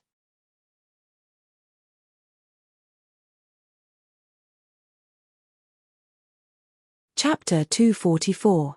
No, don't kill her. She's innocent, and she didn't want to end up like this. She was harmed by someone else. Elderly Lady Qiao pulled her son to her knees. Let her go. Let your sister go. Mom, your son can't agree to this. Sister isn't human anymore. You can't let her go out and harm people. Qiao Zhongbang wasn't ambiguous about this matter at all. Slap. Elderly Lady Qiao slapped her son's face, her wrinkled old hand trembling non-stop in midair. She pointed at Qiao Zhongbang and angrily roared, "Unfilial son." Qiao Zhongbang's left cheek immediately turned red and swollen. It was clear how much strength the elderly lady had used to slap him. Mom, have you gone senile? Second Uncle Qiao stomped his feet in anger. He pulled over his eldest brother, who was standing foolishly in front of his mother, and used his body to shield his angry mother as he roared, "Qiao Wenhuan is already dead. Eldest brother is also very sad, and I'm also very sad. But what can we do? We can't bring Qiao Wenhuan back from the dead. We can't let her harm you, Mom. She'll harm the whole family." The elderly lady pointed at the two brothers with a trembling finger. Her tears flowed endlessly, and she couldn't stop the grief in her heart. Her daughter, the daughter that she had raised lovingly. Arbor rudely grabbed the elderly lady's arm and forcefully pushed her back. He sternly said, "Shu Niang, send the elderly lady to the west wing to rest. Don't come out if there's nothing else." Shu Niang's hands trembled slightly, and she hurriedly caught the elderly lady's tilted body. Half dragging and half pulling, she supported the shrieking elderly lady out the door. Qiao Wenhuan crawled up from the ground. Her head was crooked abnormally, and her bulging eyes stared intently at Arbor. Suddenly, she roared and pounced at him. Bang! Bang bang bang! The crown prince merely lifted his finger slightly, and several fire orbs were sent to Qiao Wenjuan's side, where they exploded with a bang. Qiao Wenjuan's face was blown beyond recognition. She couldn't even get close to Arbor. Qiao Zhongbang looked at Qiao Wenjuan's miserable state with a gloomy face, his fists tightly clenched together. Roar! Roar! Qiao Wenhuan lay on the ground and let out an inhuman roar. The roar spread to the front hall and startled Wei Ziqin, who couldn't sit still. She hurriedly held Xiao Liner's hand and stood up. Xiao Yarrow hurriedly stopped the two of them and said, "Madam, it's better not to go over." Although she didn't know what happened to old Madam, Xiao Yarrow could guess that something big must have happened when she heard the commotion and saw Mrs. Expression before she left. Madam was pregnant and it was inconvenient for her to move around. It was best not to join in the fun to avoid any accidents.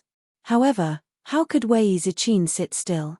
She grabbed Xiao Yarrow's hand and said, "Don't worry, I won't go near. I'll just take a look from afar." With that said, she walked towards old Madam's room. As expected, she didn't go near. She just stood at the end of the corridor far away and looked at old Madam's wide-open room door. Suddenly, a zombie with disheveled hair rushed out of the door. Her daughter also rushed out of the room with a crossbow. She had just aimed at the zombie's head when the crossbow in her little hand was snatched away by her husband with a smack. "Dad!" Arbor's little face darkened, and she looked up at Qiao Zhongbang. At a time like this, could it be that Dad wants to be heartless, soft? Right. Our dear Qiao Mu looked at her father with disappointment. When Qiao Zhongbang saw that small gaze, it felt like the father and daughter's positions were reversed. His daughter looked like she was looking at some good-for-nothing child. The melancholy and disappointment in her gaze was simply brilliant.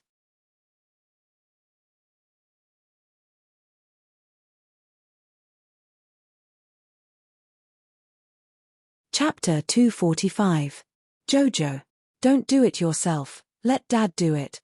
However, Qiao Zhongbang, with a dark expression, suddenly raised the crossbow in his hand and shot an arrow at the head of Qiao Wenhuan, who was running away screaming. He was so swift and decisive that he didn't seem like her indecisive, good-for-nothing father at all. Whoosh. The arrow immediately pierced Qiao Wenjuan's head and pulled her forward a few steps before she fell to the ground with a plop. Arba's eyes curved slightly as he secretly glanced at his father. His father probably didn't want him to deal with this little aunt, right? He was using his own method to protect his daughter. If this crime of killing his wife had to be shouldered by someone, then he, Qiao Zhongbang, would be the one to shoulder it. Even if Mom wasn't willing to forgive him for the rest of her life. Even if Mom blamed him for the rest of his life. Qiao Zhongbang reached out to stop Arba as he ran forward with the crossbow and kicked Qiao Wenjuan's leg twice. Seeing that she didn't move, he finally sighed in relief. Second uncle went forward to check again before saying to Arba and Qiao Zhongbang, "This is a serious matter. I don't know if Qiao Wenhuan injured anyone when she snuck into the city. I'll go to the city lord's manor to report and have the city lord send someone to clean up this corpse." Arba nodded in agreement. Second uncle is right. Thank you for making this trip, second uncle. Second uncle hurriedly waved his hand and hurriedly left. Wei Ziqin, who was standing in the corridor with her heart on edge, took a deep breath and hurriedly walked over to the father and daughter. "Jojo, Zhongbang, what's going on? Why did a zombie run out of this house? Are you guys okay?" Qiao Zhongbang smiled bitterly at his wife. Qiao Wenhuan fell to the ground, and her face was a mess from the fire spirit's explosion. Wei Ziqin naturally didn't recognize who this person was. "Let's talk in the front yard." When Wei Ziqin found out that the corpse puppet just now was actually a mutated Qiao Wenhuan, she couldn't help but be shocked. Wei Ziqin looked at her husband worriedly and asked, "Mom?" Qiao Zhongbang smiled bitterly and waved his hand. "Let her be." Soon, second uncle and city lord Ji Yu rushed over with a team of people from the corpse disposal team and swiftly carried Qiao Wenhuan away. Wei Ziqin stood up and looked at Mo Lian. "Little Mo, you must be hungry. I'm sorry that something like this happened at home." "It's all right, Auntie. No one wants this kind of thing to happen. You should persuade Uncle to console him. I think Uncle's mood won't be too good for the next 2 days." A certain crown prince walked past Xiao Mu and suddenly winked at her. "Good child, you're so considerate." Wei Ziqin smiled as she looked at the young man. The more she looked at him, the more she liked him. Arba reached out a small hand at her mother's back. "I'm so angry. Mom, I'm your biological daughter, okay? I'm the poor child who hasn't eaten a single grain of rice since I was born." Bam! Arba sat down on the stool in a huff. A figure suddenly appeared next to the child, and before she could react, her small body was lifted high into the air. "Jojo, you must be tired. I'll carry you to the dining room." Prince Mo walked gracefully with the child in his arms and received the praising gazes of good young man from Xiao Mu and Xiao Mu.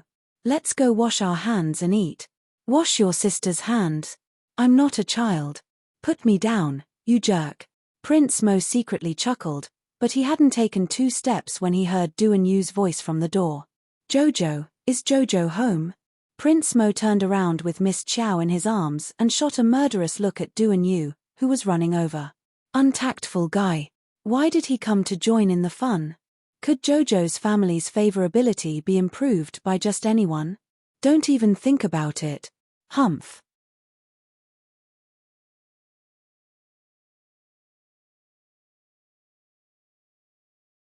Chapter 246. Little Mo, eat more.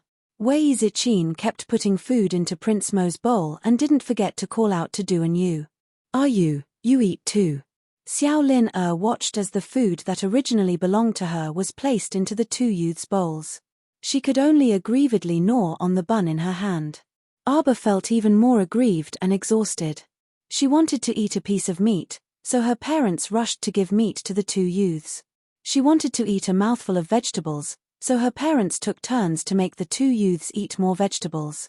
In the end, she wanted to drink a mouthful of soup, but her mother snatched the large soup ladle from her hand and eagerly ladled a large bowl for Prince Mo. How infuriating. How could there be such differential treatment? After finally finishing lunch with a stifled heart, the unscrupulous parents carried Xiao Lin and pulled Qiao Hu away. The child scowled as she bounced to the reception pavilion next door and sat down in an armchair. She stared at the approaching Duan Yu. Why are you still here? Don't the people from your sect need to go back? Prince Mo nodded in agreement and slowly walked to the child's side to sit down. Duan Yu felt like he was already used to the child's insults, so he didn't mind her cold attitude at all. He ran to her and placed a box in front of the child. For you. On the side, the crown prince immediately glared daggers at Duan Yu. This punk actually dared to use a gift to trick the little girl. The child opened the box and saw that it was 5 core ravaging thunders that could blow up half a mountain. Although her face was expressionless, the two youths could sense that much of the pressure around the child had dissipated. The child had always been very straightforward when it came to accepting gifts. She would silently accept them if they were given to her. You still want to be polite? Don't even think about it. I'm already giving you enough face by not leaving with the gift after accepting it. I'm going back to the Daybreak sect with them in the afternoon. Duan Yu pursed his lips. I probably won't be able to come out for 2 to 3 years.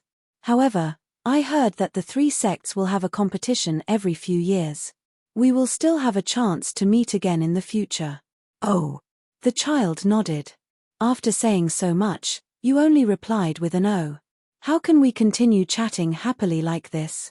This child's expressionless face seemed to have a special skill that could kill a conversation. Okay, got it. Mo Chen raised his hand and picked up the child who was caught off guard. He turned around and waved his sleeves to send the guest off. You should go back and pack up, so I won't send you off. Housekeeper, please send the guest out. This guy was overstepping his authority. Why do you act like you're the master of my house? The child reached out and punched him. He wanted to struggle again, but his little hand fell into Prince Mo's hand.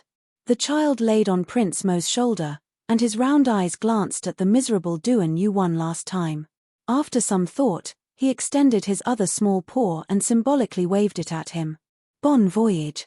Woo. Why did I read such heartless words from her eyes? A smooth journey ended just like that. He still had a lot of farewell words to say before he was forcefully sent off. Was this really okay? At least he should say that he might miss him in the next few years. If only time could stop at this moment. The tall and frivolous youth stood by the door and warmly looked in the direction the little girl left. Under his long eyelashes, a faint smile appeared in his clear peach blossom eyes. Just you wait, damn girl.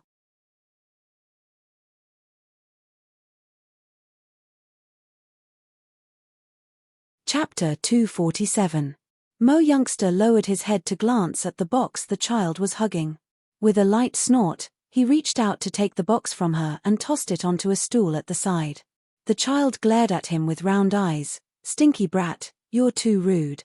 Why are your eyes so round? Prince Mo chuckled and sat down with the child in his arms. No matter how round your eyes are, you're still an expressionless little stoic. So what if she's stoic? I love stoic faces. I also love stoic faces. Prince Mo nodded in agreement. He turned the child around to face him and looked at her with a grin. If we're separated for 3 to 5 years, will you miss me? The child raised her chin awkwardly. I won't. Prince Mo broke into laughter. He shifted the child's awkward face back and planted a kiss on her forehead. I'll miss Jojo. I'll miss you a lot. I'll miss you a lot, a lot. I'll miss you a lot. The child's expression was dazed for a moment. Being dazed was a huge improvement compared to being expressionless. Dazed was also a type of expression, Crown Prince thought. The Crown Prince swiped through the air and stuffed a large bag of jingling spirit stones into the child's arms. He rubbed her stoic little face and said, There are 500 spirit stones here. It should be enough for you to use for 3 to 5 years. Let that golem live. When I'm not here, let that guy talk to you in my place. You know, Jojo, you have to talk more. Don't stop talking just because you think it's tiring. How can talking tire you? Look at this child. If no one talked to her, she would probably be mute for the entire day. Oh. I've said so much, and you only freaking said oh. Darling Xiao, you can really kill a conversation at any time. You're not allowed to say it. Mo youngster smiled helplessly and pressed his forehead against hers. The child rolled his eyes and reached out to take out the little golem, placing a spirit stone in its stomach. In less than a second, the noisy golem jumped up and danced as it sang, "Little master, little master, little master, you're awesome, little master, you're finally not stingy. You're the stingy one, your whole family is stingy. I gave it a name." Kid reached out and pressed on the golem's head. The young man smiled and looked at her. "What's your name?" "His name is Dabao." "Oh, little master has given me a name. Big Treasure. My name is Big Treasure." The golem waved its small arms and legs as it spun around on the spot. Mo Lian didn't know whether to laugh or cry. She looked down at the child and smiled. "Why are you called Dabao?" The child tilted his head and blinked his big, watery eyes. "I don't know. I just thought of it." Mo Lian couldn't help but smile and teased her. "Is it because you're called Little Bao that you call it Big Bao?" The child's eyes suddenly widened as he stared at the youth in front of him in a daze, not reacting for a long time. Mo Lian couldn't help but panic a little. She hugged her and shook her a little. "Jojo, what's wrong with Jojo?" Arbor snapped out of his daze and looked at him blankly. "What did you just call me?" "Jojo." Arbor shook her head. "Little Bao." What was so strange about the name Little Bao? Why was the child's expression so strange? "Jojo. Millimeter. It's nothing." Arbor nodded in a daze. It's nothing." Although Mo Lian was a little puzzled, she didn't continue asking since she had recovered. Arbor raised her hand to keep the bag of spirit stones and looked at Crown Prince. "Are we leaving tomorrow?" "Millimeter." Prince Mo nodded and looked at the child with a serious expression. "Tonight, we'll have a reunion dinner with Uncle and Auntie and say goodbye." Arbor's little face instantly darkened.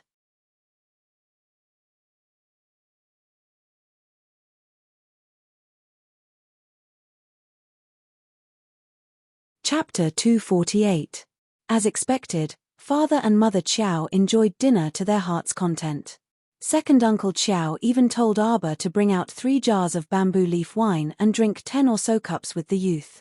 Seeing that the youth didn't hold back at all, Second Uncle Qiao actually had the idea of competing with the youth's alcohol tolerance. In the end, Second Uncle drank until he collapsed.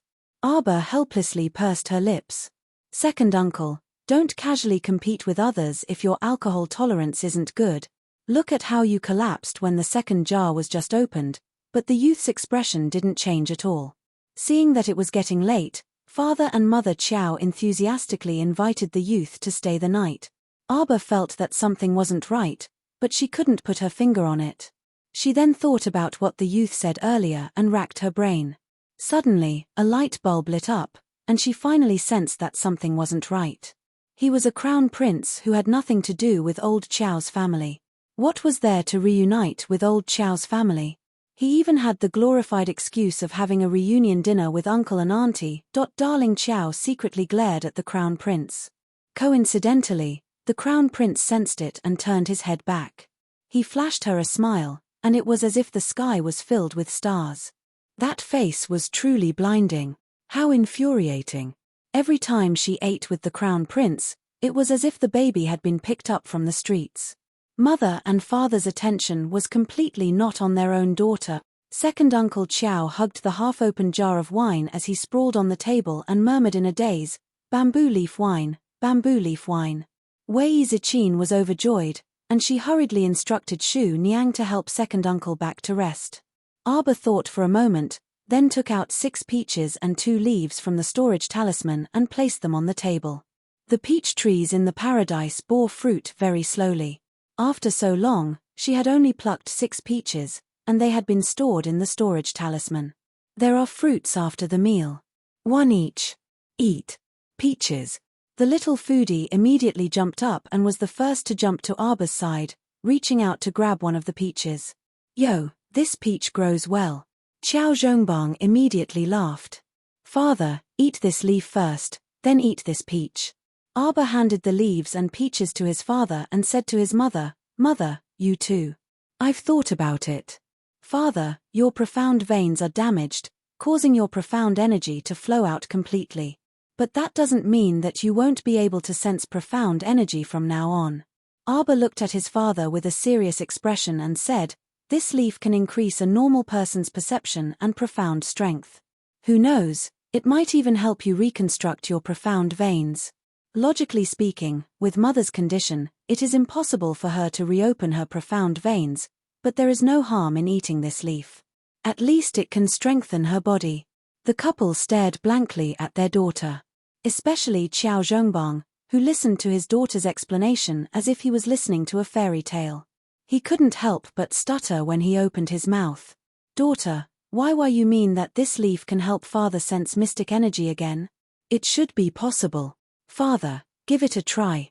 If it's useful, it won't be too late to eat this peach. The energy contained in this peach was very rich. Although the amount wasn't much, it should be enough for father to advance. This little leaf was actually comparable to the pulse-regulating pill. Qiao Zhongbang didn't say anything else and swallowed the leaf in one gulp.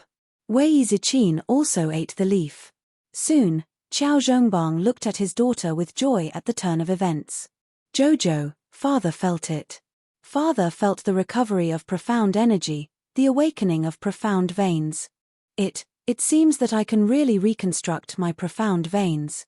Arba nodded. Father's condition is equivalent to the second time he has opened his profound veins and completely reconstructed his profound veins.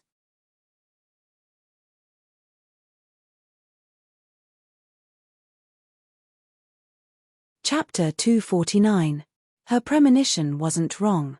The leaf she snatched from the sapling was indeed useful to Qiao Zhongbang. Daughter, father has to go into closed-door cultivation immediately. Take care of little Mo and arrange for him to rest. Qiao Zhongbang left this sentence and left in a hurry. Arba couldn't help but want to roll her eyes.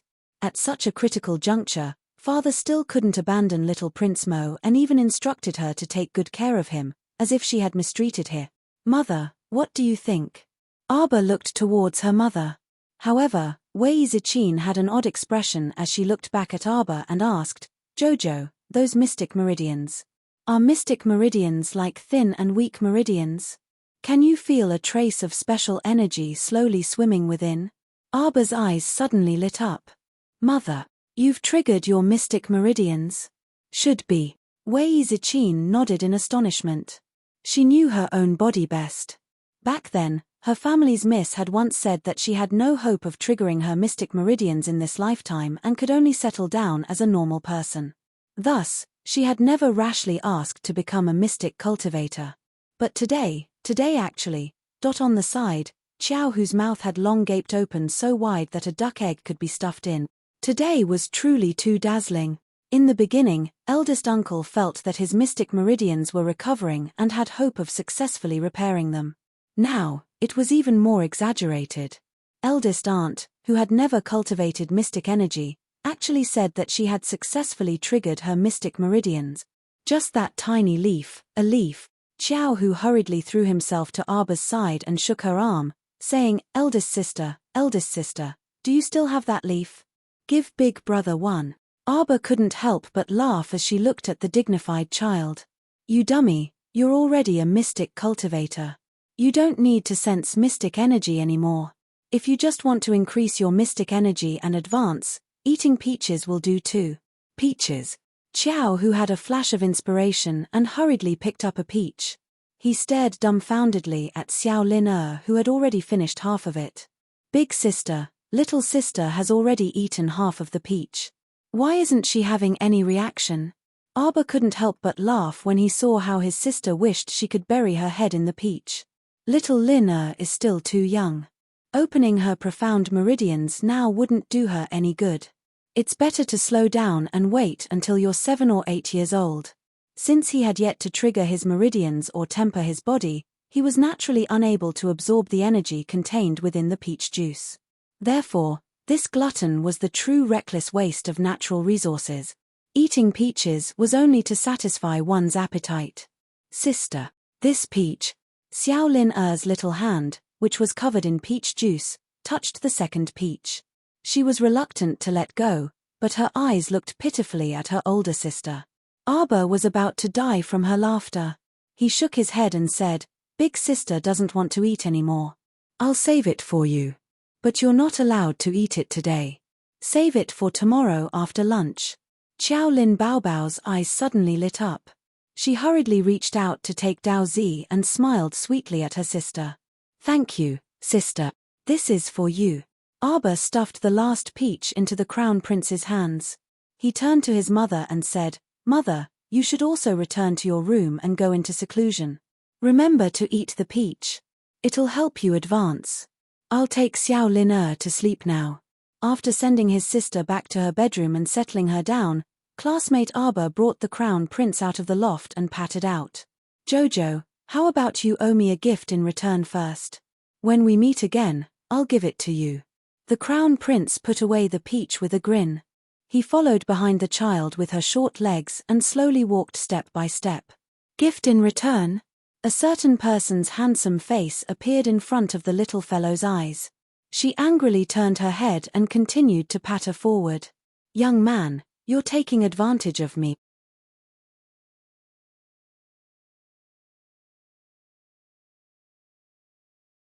Chapter 250.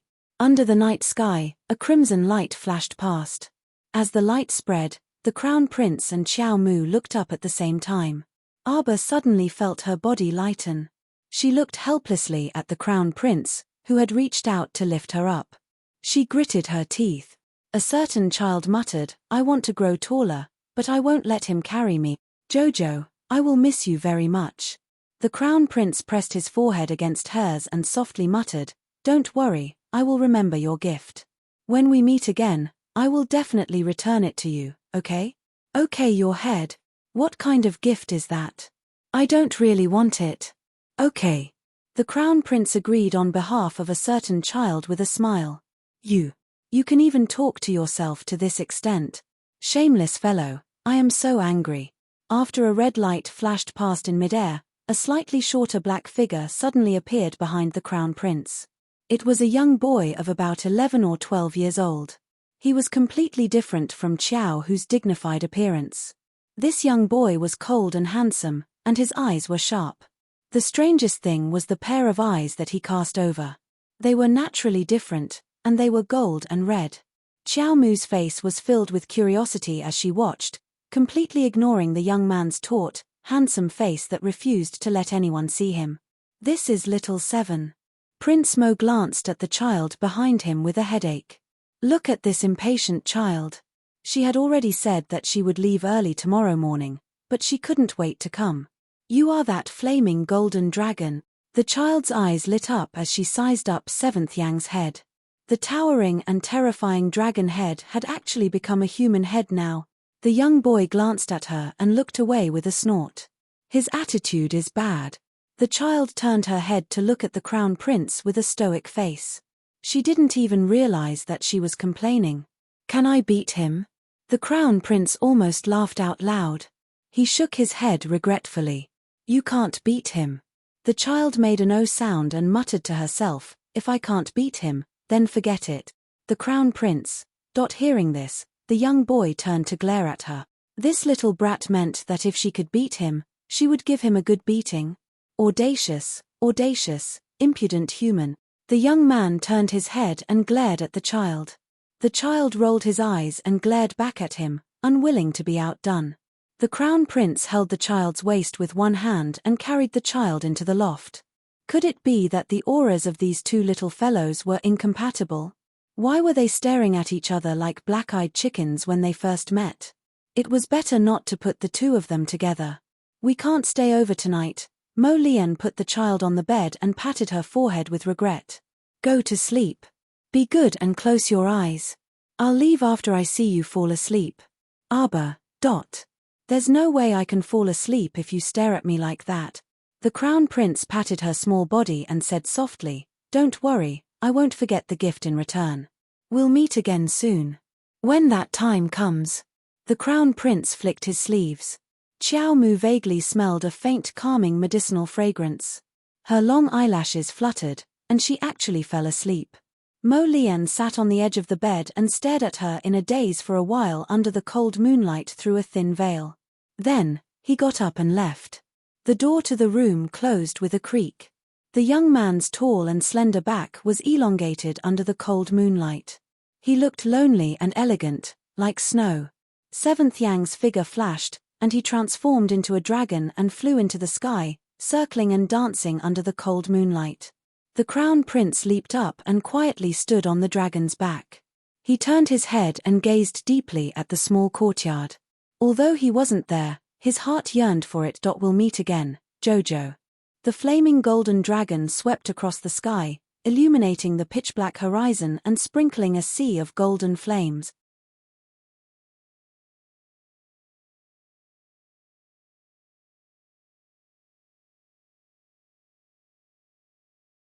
Chapter 251. By the time Arbor woke up, it was already late in the morning. Hugging the thin blanket, she sat on the bed with a slightly lost expression. She actually slept quite well last night, but for some reason, she felt uneasy. In her hazy dream, she seemed to have seen the crown prince's figure leaving on a dragon. The youth's aloof figure turned into a red dot, and the farther he went, the more intense it became in her eyes. It was like a blazing inferno that could burn through thousands of layers of ice and thousands of miles of snowy peaks. He left. Duan Yu also ran away, master, eldest senior sister, and everyone else left. It seemed that in that instant, the surrounding air quieted down, and she was the only one left in the world. A faint sense of loneliness lingered in her heart, unable to be brushed away for a long time. It was as if, in the past, she was also abandoned by someone important. Good morning, Master. Master is as beautiful as a flower today. Good, good, good, good. The silence was completely broken by the golem's noisy voice. Sister. Xiao Lin used her chubby body to knock open the door with a bang and gave her a big grin. Arbor jumped down from the bed and swept away the gloom in her heart. She pulled her sister's hand and said with a smile, "Go wash up." Master. Master, wait for me. The golem bounced and chased after the two sisters. Xiao Lin looked back curiously. Sister, that little doll can talk. That's right, he's called Big Bao. Not only can he talk, but he can also do many things. Arbor half carried the chubby Xiao Lin and led her over the tall threshold to walk down the attic. When she pushed open the attic's door, a ray of sunlight shone in from outside, so warm that she couldn't help but squint her eyes. Arbor paused and took out a common communication jade tablet for the hidden pavilion and night pavilion from her pocket. A line of words quickly appeared on it, reporting to Miss, Royal Guard Nyan from the vassal king of Annan's estate has arrived at Guanlan City and is currently rushing back to the vassal king's estate. Arbor took out a talisman pen and left a line of words on the communication jade tablet. Continue to keep an eye on him. Report back immediately once the Royal Guard meets with that commandery princess. Sister, what are you writing? Xiao Lin blinked curiously. Sister is writing about how to punish bad people. The corners of Arbor's mouth slowly curled up into a sneer. With a swipe of his hand, he grabbed Nyan Kuei's strand of life soul. The vassal king of Annan's estate's Huiyan, right? Do you think you'll be fine just like that? I've never met you before, but you dared to harm me. It seems that there's no need for you to exist anymore. Baby Qiao's section Break the Galloping Horses galloped rapidly on the main road of Guanlan City, startling the pedestrians on both sides of the road and forcing them to give way. The people who lived in the royal capital had long since recognized the attire of the high officials in the royal residence. When they saw the royal guards of the vassal king of Annan's estate galloping past, no one dared to say anything and obediently dodged to the side. The members of the vassal king of Annan's estate were used to being arrogant in Guanlan City, so no one dared to offend them. Otherwise, they would definitely suffer. Nyan Kuei's face was dark as he gripped the reins tightly with both hands and rushed back to the Wang Fu. When the horse arrived at the entrance of the estate, Nyan Kuei leaped off the horse and tossed the reins to the manservant before hastily heading inside. He had to immediately report to the commandery princess that His Highness the Crown Prince had actually left the capital in the middle of the night to meet with that lowly commoner girl in private. He had even extracted a strand of Nyan Kuei's soul for that girl. Utterly abominable. He had to ask the commandery princess to step in and take back that strand of his soul.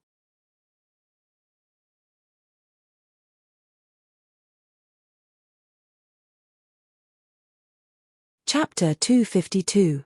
When Nyan Kuei was led inside, Commandery Princess Huiyan was looking at herself in the mirror and trying on 2 new pieces of jewelry. Hearing the footsteps, the Commandery Princess did not even look up and asked nonchalantly, "Is it done? How is the little bitch's reaction after eating the medicine I gave her?"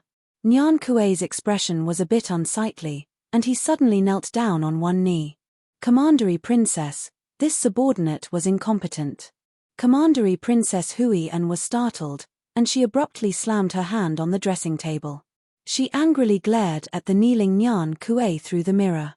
"You mean, you failed?" Nyan Kuei was a level 7 body cultivator.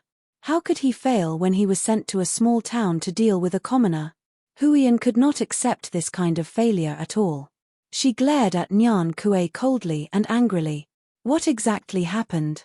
Nyan Kuei did not even dare to look up. He organized his words and quickly reported the matter.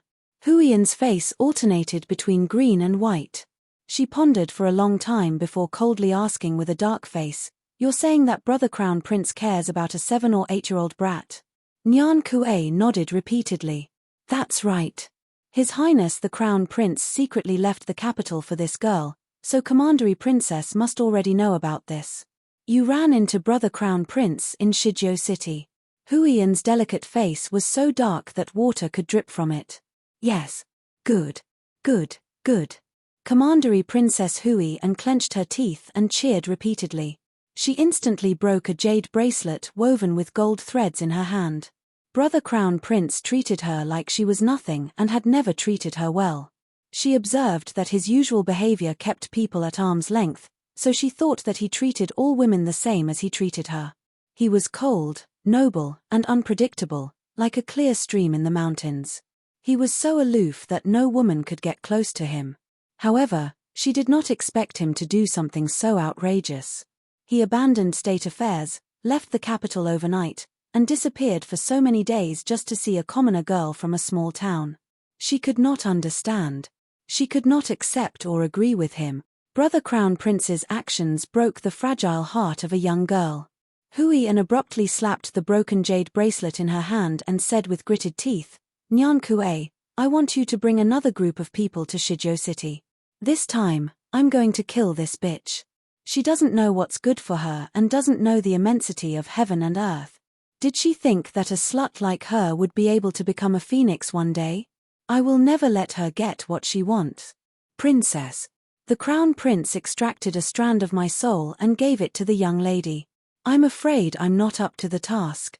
Princess, please help me plead with the Crown Prince and ask for my soul back." Huiyan's eyes suddenly widened.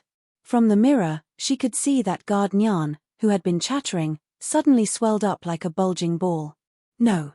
Commandery Princess Huiyan simply could not imagine the impact of a 7th-layer body cultivator's self-detonation at such a close distance. She took a step forward, intending to escape. Nyan Kuei's body suddenly exploded.